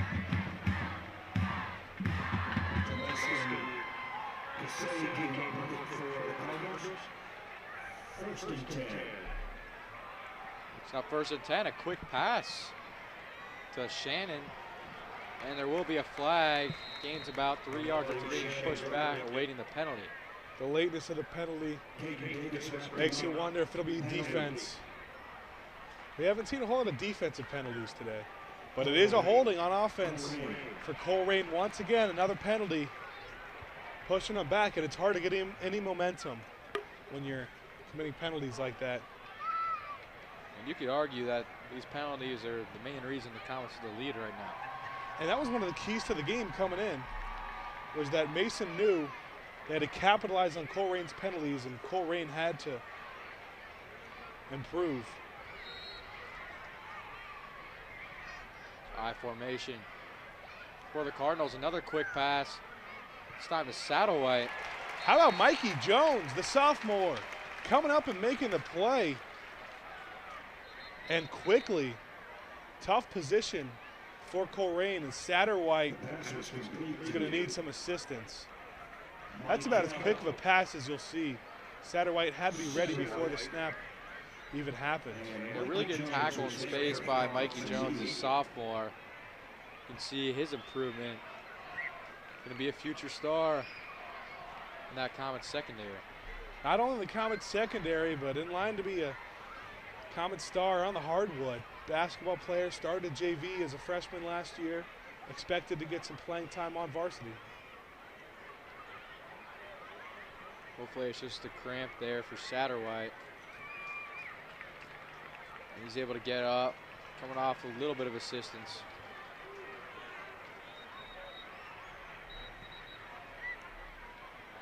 Second and 19. It'll bring up a 2nd and 19 at their own 26 for Colerain.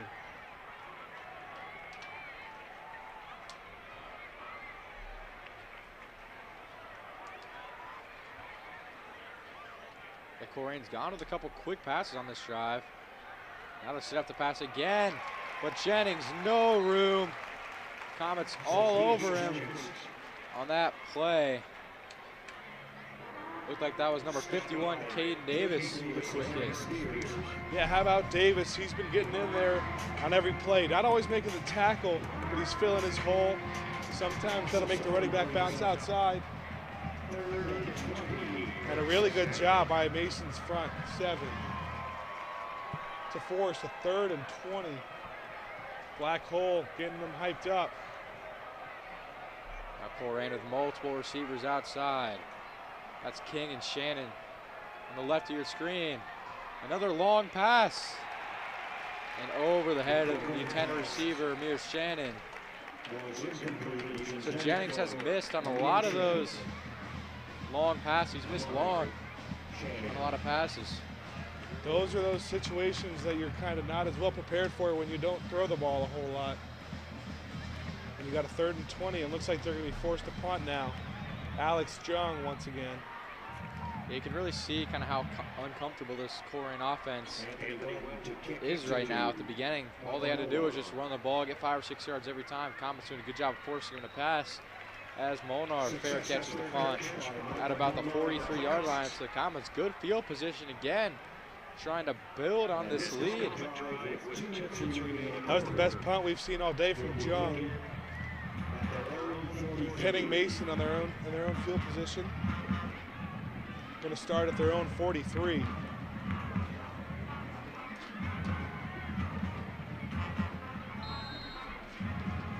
Got to give a lot of credit to Michael Monar with his flexibility this year. Thought he was a starting quarterback coming in. To bring Larson Brown in, he's fine with playing receiver. He punts, he plays some defense. Now he goes back to quarterback. He's making the transitions pretty effortlessly. As Sailors goes up the middle for no gain. There's another one of those read options, and probably a play that Molnar felt either of the options were good. Just takes the safe route, handing it out to Sailor.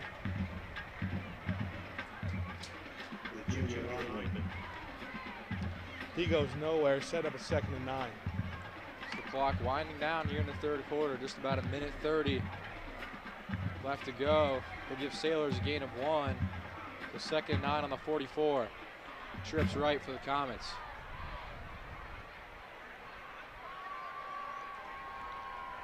Molnar will take the snap, and he tries to find Garnett. A risky throw there, not a lot of space.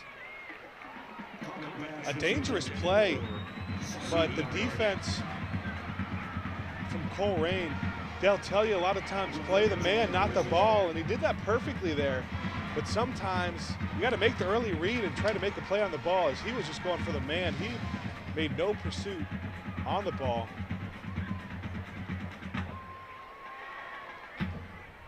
Mason and Molnar, very lucky. 3rd and 9 coming up now. That was Donovan Dillingham. Very nice defensive play.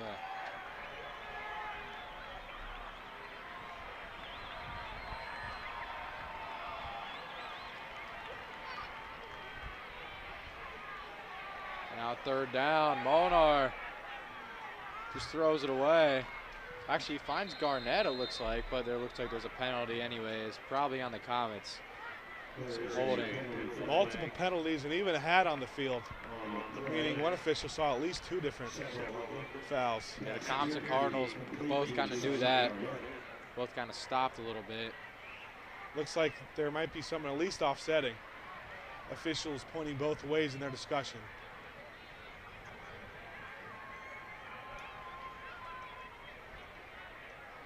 This is where the officials make their money. Could be a difficult call to make when there's 3 or 4 flags involved. 1:06 to play. Comets on top by 2.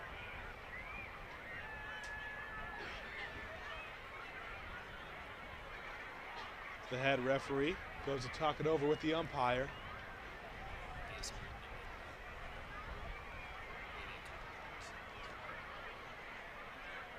Maybe a hold there in the middle.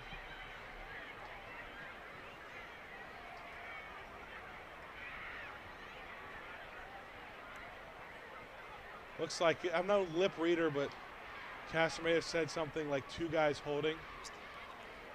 We're going to look at the hold in the middle, or more of a tackle from the sophomore Dom Bomarito. And then on the outside, once again, the double team from Davidson and Wood. So it could have been 2 possibilities for holding. As we look down the sideline, see Michael Molnar's throw to Garnett. Nice catch by Garnett, trying to change directions.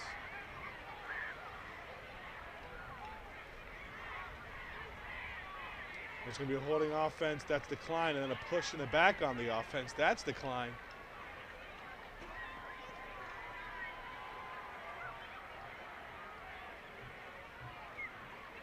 And they're going to take the penalty that results in a loss of downs. It may have been an illegal man downfield. 3 infractions against a holding, a block in the back, and a legal man downfield. So now we know why the refs are taking so long. It wasn't just 1 holding or 2 holdings, but 2 holdings and an eligible receiver downfield. But still a good catch by Saeed Garnett. Some good practice on the hook route. If you want to take anything positive there, yeah, talk about the Garnett's catch.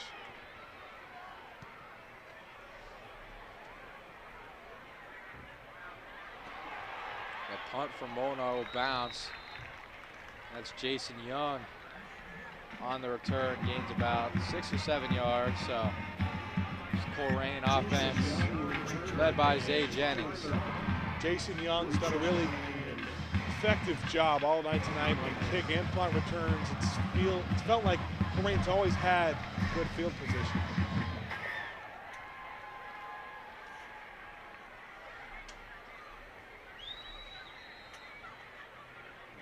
opportunity for the Cardinals. All they need is a field goal to take the lead. They're going to go with that triple option formation. That's Flowers. Gains about 7 on first down. A little bit of a counter there to the left. This clock's winding down here in the third quarter. It's felt like Flowers, anytime he gets the ball, he's a threat for about 8 or 9. Because if he gets that hole, then he's able to break through any linebackers or secondary that make contact coming up. Brings up a 2nd and 2. This time Jennings will take it himself. Good effort there, diving close to the first down marker. Zach Rogers able to make the play. Good job keeping him at the line as we're under 10 seconds to play. It looks like Colerain's going to run out the clock. And after 3, Mason in line to pick up their first victory since joining the GMC over Colerain.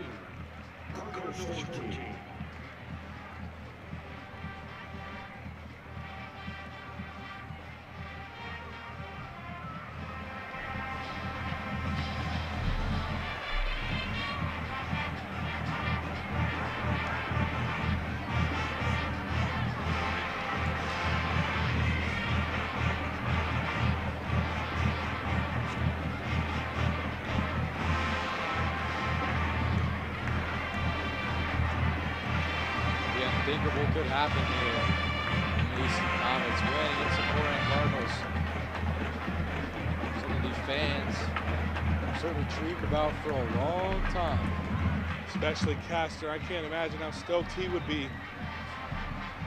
And I know Colerain fans are tired of hearing this, but they have not been the same without Coach Bolden, who's now at Lakota West. Now they're the dominant GMC team, the team to beat. Yeah, West, of course, winning the GMC last year. Tom Bolden's son, Mitch, the quarterback for the Firebirds. First play of the fourth quarter is going to be handed off to the Flowers. Flowers breaking through. Some contact in the secondary. He's got the sideline. He's inside the 10, and he'll score and take the lead for the Cardinals. MJ Flowers, his 2nd touchdown of the game. I'll tell you what, Ben. MJ Flowers is attending the same school as Tony Romo and Jimmy Garoppolo for a reason. Big outside rush from Flowers, using his speed there on the outside. A mix of strength and speed, so tough for the Comets to bring down, and just like that, Comets lead erased. Now it's 2016. The extra point coming up here from Jung. He's 2 on 2 so far. The Comets band trying to mess up Jung here, hold it to a 4-point lead. And it looks like they're unable to do so. 21-16, 5-point lead from Colerain. Only 1 play into the fourth quarter. And MJ Flowers takes matters into his own hand. A nice run on the outside, a missed tackle from Caden Evans, and another missed tackle for the Comets. So once Flowers got to the outside, no one was bringing him down. The only defender left was really the sideline. The only chance was if Flowers lost his balance and stepped out of bounds, but he's able to stay in as Colerain student section on rodeo night. Pretty excited right now. Go Folsom. Looks like he's got his own sign. Jaden Folsom, the wide receiver. Fan favorite.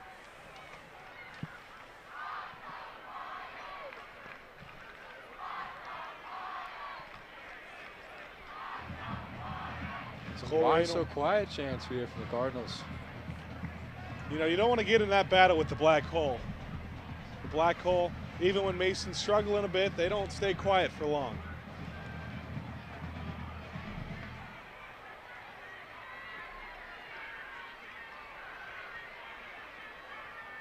Frimpong and Jones,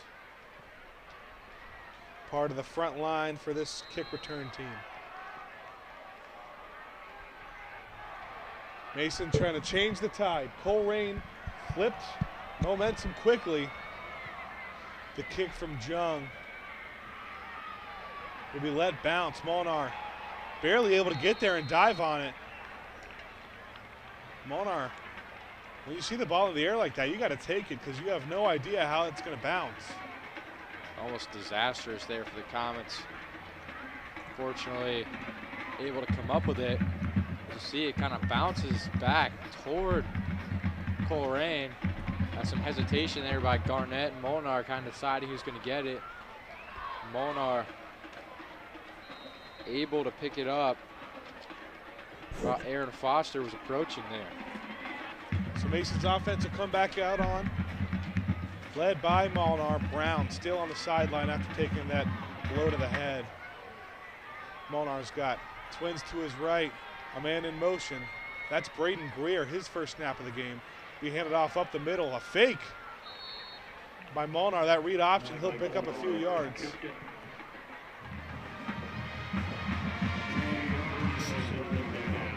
Molnar able to pick up 5. Robinson on the tackle for the Cardinals.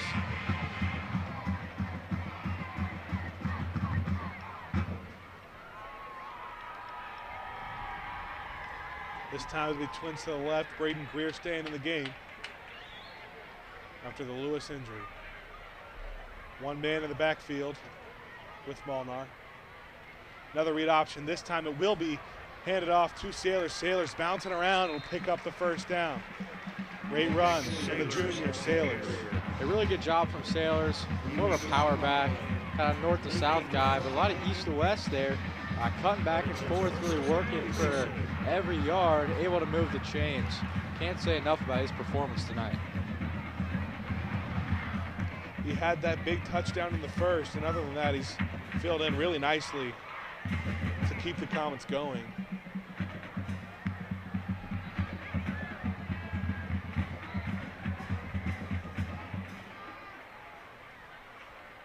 This time it's trips to the right of Molnar, no one on his left. It'll be handed off right up the middle once again to Sailors. Mason, it is the fourth quarter and they're down 5, but they got a lot of time. They're in no hurry. The Comets, I'm sure, trying to take a lot of time. So if they're able to score a touchdown and give Colerain the ball back with not a lot of time left, that's where the Cardinals struggle, kind of in those 2-minute drill situations. So the Comets content to take off a lot of time here on this drive. When you don't throw a whole lot, we've said it a lot, when you don't throw a whole lot, it's hard to manage time the best and the most effectively. Molnar in shotgun. Sailors lined up behind him. Read option, he fumbled. Molnar's the first one back there. Luckily, very fortunately for the Comets, able to fall on it. That's good awareness by Molnar, able to track down the football. Could have been a scoop and score there for one of the Cardinals. And the two-way player, Jarman, coming in there. He's the one that forced it. Jarman's been all over the field for this Cardinal defense. And now Comets backed up a little bit, 3rd and 16. They're from their own 21. It'll be a long 3rd down. Yeah, we were just talking about the Comets wanting to score a touchdown this drive. Now they just got to focus on not turning the ball over. Wonder if they'll take a shot here on this 3rd and 16. They do have Twins to the right. It'll be a fake handoff, play action. Molnar out to his right with the pressure, left up and not able to be brought down the sideline to Garnett. And that'll bring up a 4th down, most likely Mason forced to punt. A good throw by Molnar to Garnett. Very tough window with 2 defenders on him. Tried to force it in there.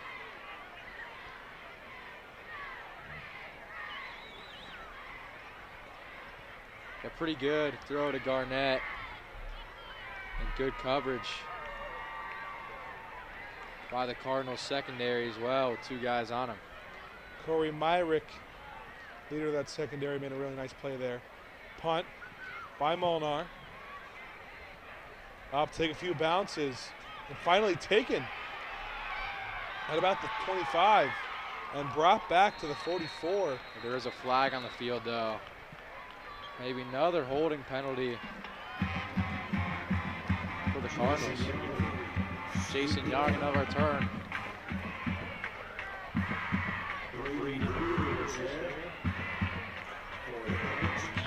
And it will be a hold on the return team. That's Colerain. That'll be big, pushing him back, not giving him great field position. We've seen a few passes from Colerain this game, but I'd be very surprised if we saw them pass on this drive. Especially a run-heavy team in this situation. But if it's not working, it's not working.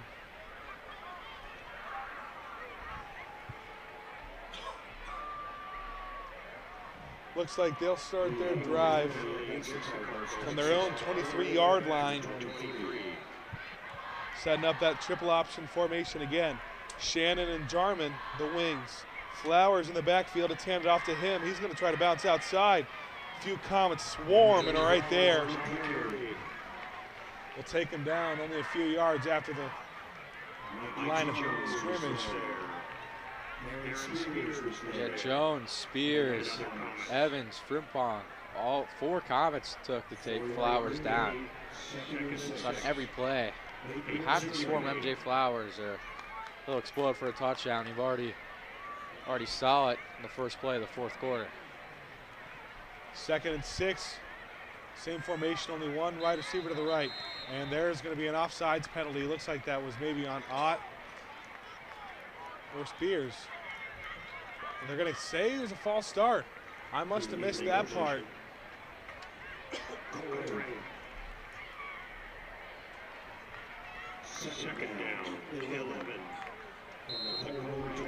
So another penalty for Colerain. That's feels like one of the biggest things that's kept Mason in this game this far.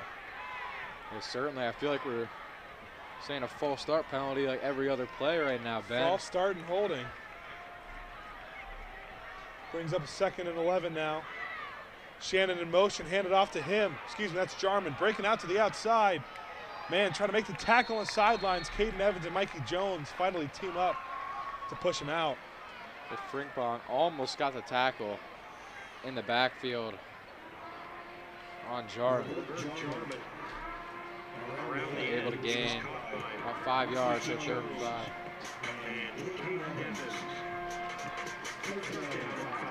Caden Evans, he had a quiet week 1 that exploded last week, and we've seen a lot of the same from him today. One of the biggest plays of the game right now. Comets defense trying to get off the field. He'll be handed off. This time a flip to Shannon. Shannon off tackle. He's not going to get to the line again. Caden Evans was there once again. And Jim Frimpong cleans it up. What a play by Caden Evans, reading the pitch perfectly. Such a tough offense to read. All the options they have out of the backfield. So it'll be a 4th and 2 now. Colerain playing it smart. They're just going to punt it away. A new punter into the game. This time it's Anthony Weldon. The righty boots it. Got a pretty good bounce. Molinar is going to stay away from it. Let some Cardinals handle it, and Mason will take over at about the 28-yard line. Pretty good punt there from Weldon. Weldon's a guy, came in as a starting punter, and he struggled a little bit. Only 18.7 average yards per punt. Total of 56 yards on 3 punts this year. His longest, only 31. Probably breaks a record for him there. Solid punt. Well, you never really see anything like it from Molinar, your punters, also your punt return. Yeah, we mentioned that earlier. But when you get Molinar, though, it's an exception. You kind of expect anything. Trips to his left as he's taking the quarterback position. Good sign to see Kobe Lewis back into the game. He's in motion. But it'll be handed up to Sailors. He finds a hole. He's got the first down. Almost to the 50-yard line. Nick Sailors starting the drive off strong. And Dillingham able to bring him down. But how about Nick Sailors again, finding the hole. Very good block from the Comets line between the able to get the gap between Michael Wood and Cooper Schreider there, right guard and right tackle. It's a black hole trying to fire this team up. We're about halfway through the fourth quarter. Mason seeking their first victory over Colerain since joining the GMC. This time there's trips to Molnar's right. Lewis in motion again. Sailors behind him. Some movement from the defense, nothing called. Sailors takes it again, this time not the same result, only 3 or 4 yards. Yeah, Bert Jarman's, he's been a little early on a couple blitzes. Almost another offsides penalty on him there. The refs say he didn't cross the line. It's going to bring up a 2nd and 7 with the Comets.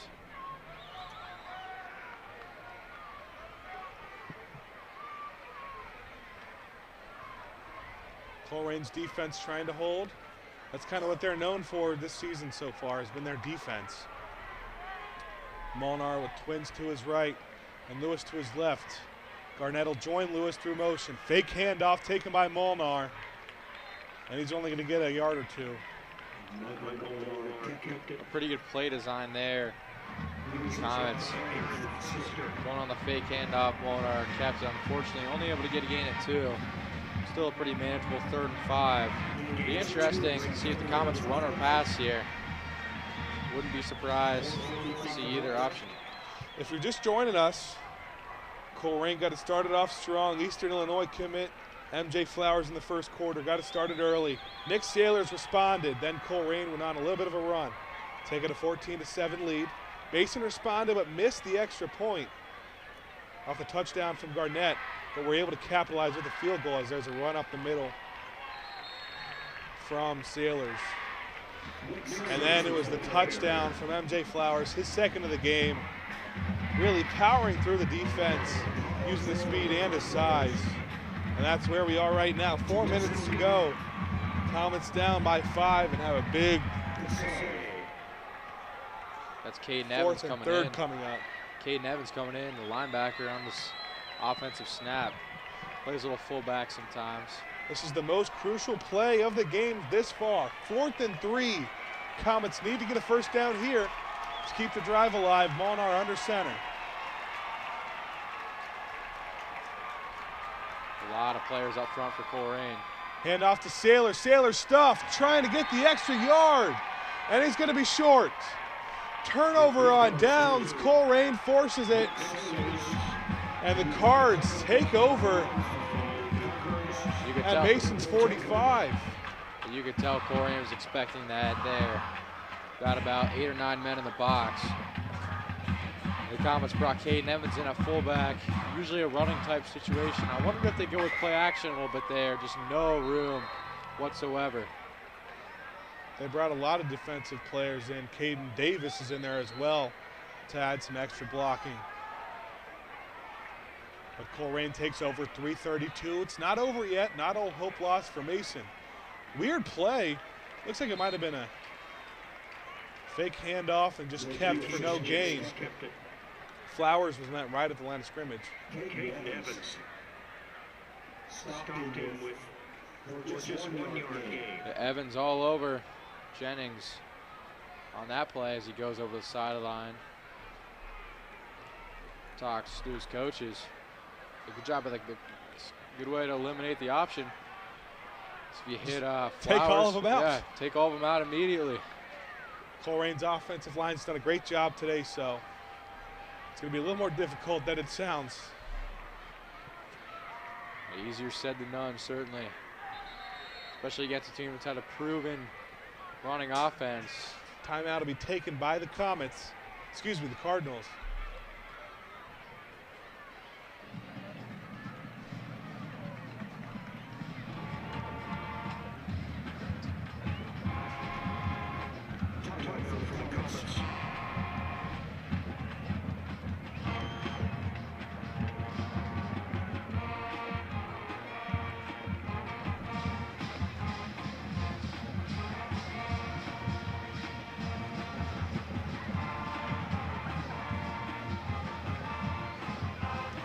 After talking it over, both teams head out back onto the field. I'd like to give a big shout out to our producer, Josh, and all the camera operators, everyone doing a great job coming together, putting such a special broadcast together. Thankful to be commentating this one on ICRC. Having a lot of fun this football season, certainly. Yeah, and ICRC, if you're interested in putting together a production like this, is looking for volunteers. It's been a fun one. The flip to Flowers. And he got the first down. That's big. Also taking it into Mason territory. The Comets do have 3 timeouts left. Got to start thinking about using them soon. We're under 3 minutes to go. 2:30 left to play, and Flowers, if you can't get to Flowers behind the line of scrimmage, then he's dangerous to break out. So explosive. Expect big things from him at Eastern Illinois.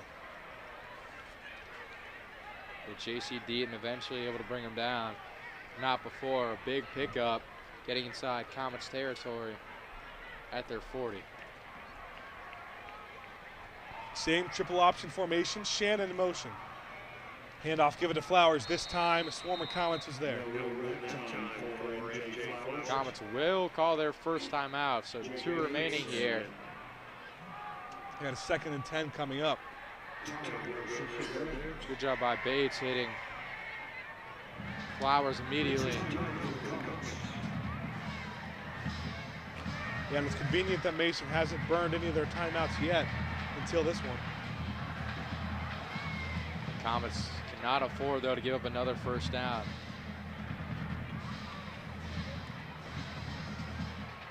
That would almost put Colerain, giving them the ability to knee. You see the Comets black hole support still there, trying to cheer them on. Provide all the energy they can.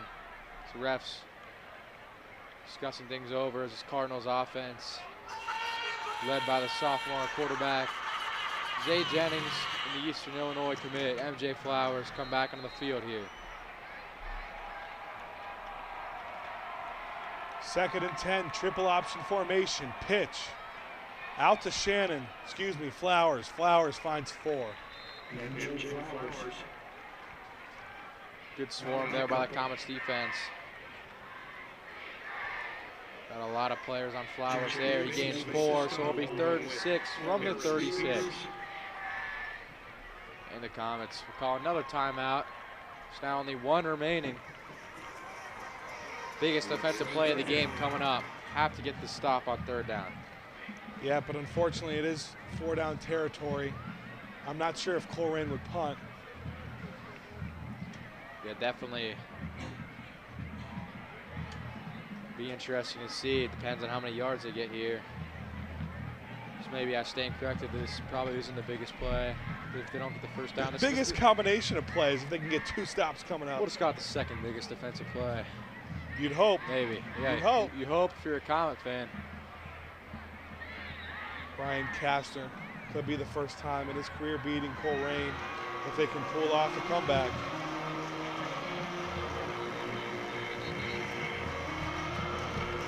One of the biggest games for Mason every single year is against this Colerain team.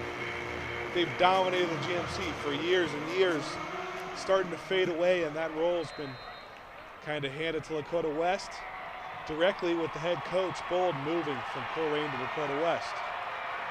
Snap taken. Handoff on the outside, trying to bounce it out is Flowers. Flowers to the sideline, gonna be close. We'll see if they give them the first down, and they're gonna signal a 4th down. 4th and 1 coming up for Colerain. A pretty good effort by Flowers, cutting to the outside. Stiff arm there. Bates, Davis, Rogers all trying to knock him out of bounds. So here it is. Here's what you've been waiting for. The biggest defensive play of the game.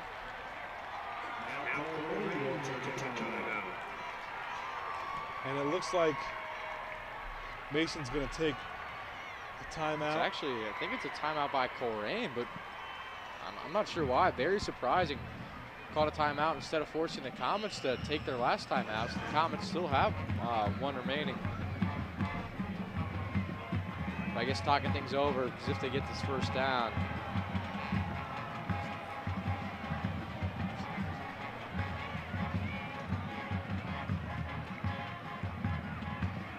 a first down could mean the game for Mason. Colerain might be able to go into victory formation. Mason only has one timeout left. So the biggest defensive play here for the Comets. They're going to stack the box. Music's getting loud. Black holes getting loud. Parents getting loud. It's been Colerain's strength throughout their entire program's history in short yardage situations. 9 in the box for Mason. Give it to Flowers. Flowers' effort might do it. It'll give them the first down. Colerain totally deflates the Comets' energy. The Comets defense probably could figure what was coming. MJ Flowers kind of out of that fullback spot up the middle. But just, it's one thing to know what's coming. It's another thing to be able to stop it. MJ Flowers, the scoring offensive line, is built for situations like this, running out the game. It's really their bread and butter. Colerain just got a good enough push there. Flowers knew exactly where the first down marker is, able to dive ahead. It's so rare to have a fullback like that can bounce it out. And victory formation for Colerain. Mason will burn their third and final timeout. It's going to take a miracle, though, for the Comets. Timeout, Mason.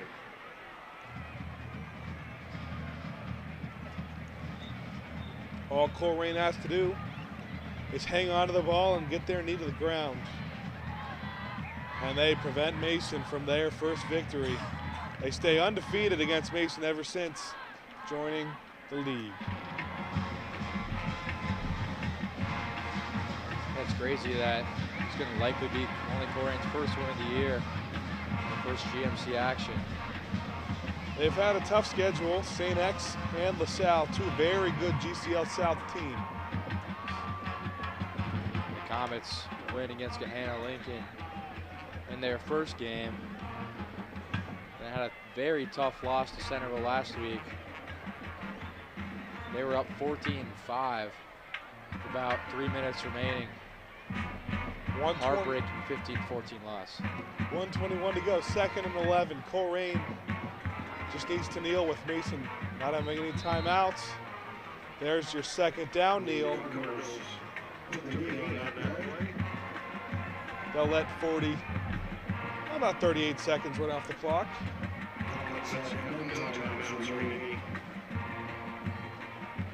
Comets, of course, no timeouts here. Will be snapped in about 36 seconds. So how about the game here from MJ Flowers? He's got a couple of touchdowns, and the icing on the cake, a couple of runs in this last drive to give him first downs. Most likely, for sure, the player of the game. Stoppage of play. And Colerain takes a timeout. Not sure what their thought process here was. Maybe some miscommunication, some confusion. I guess they're just icing themselves on the knee. Maybe they want to give Mason a fair shot.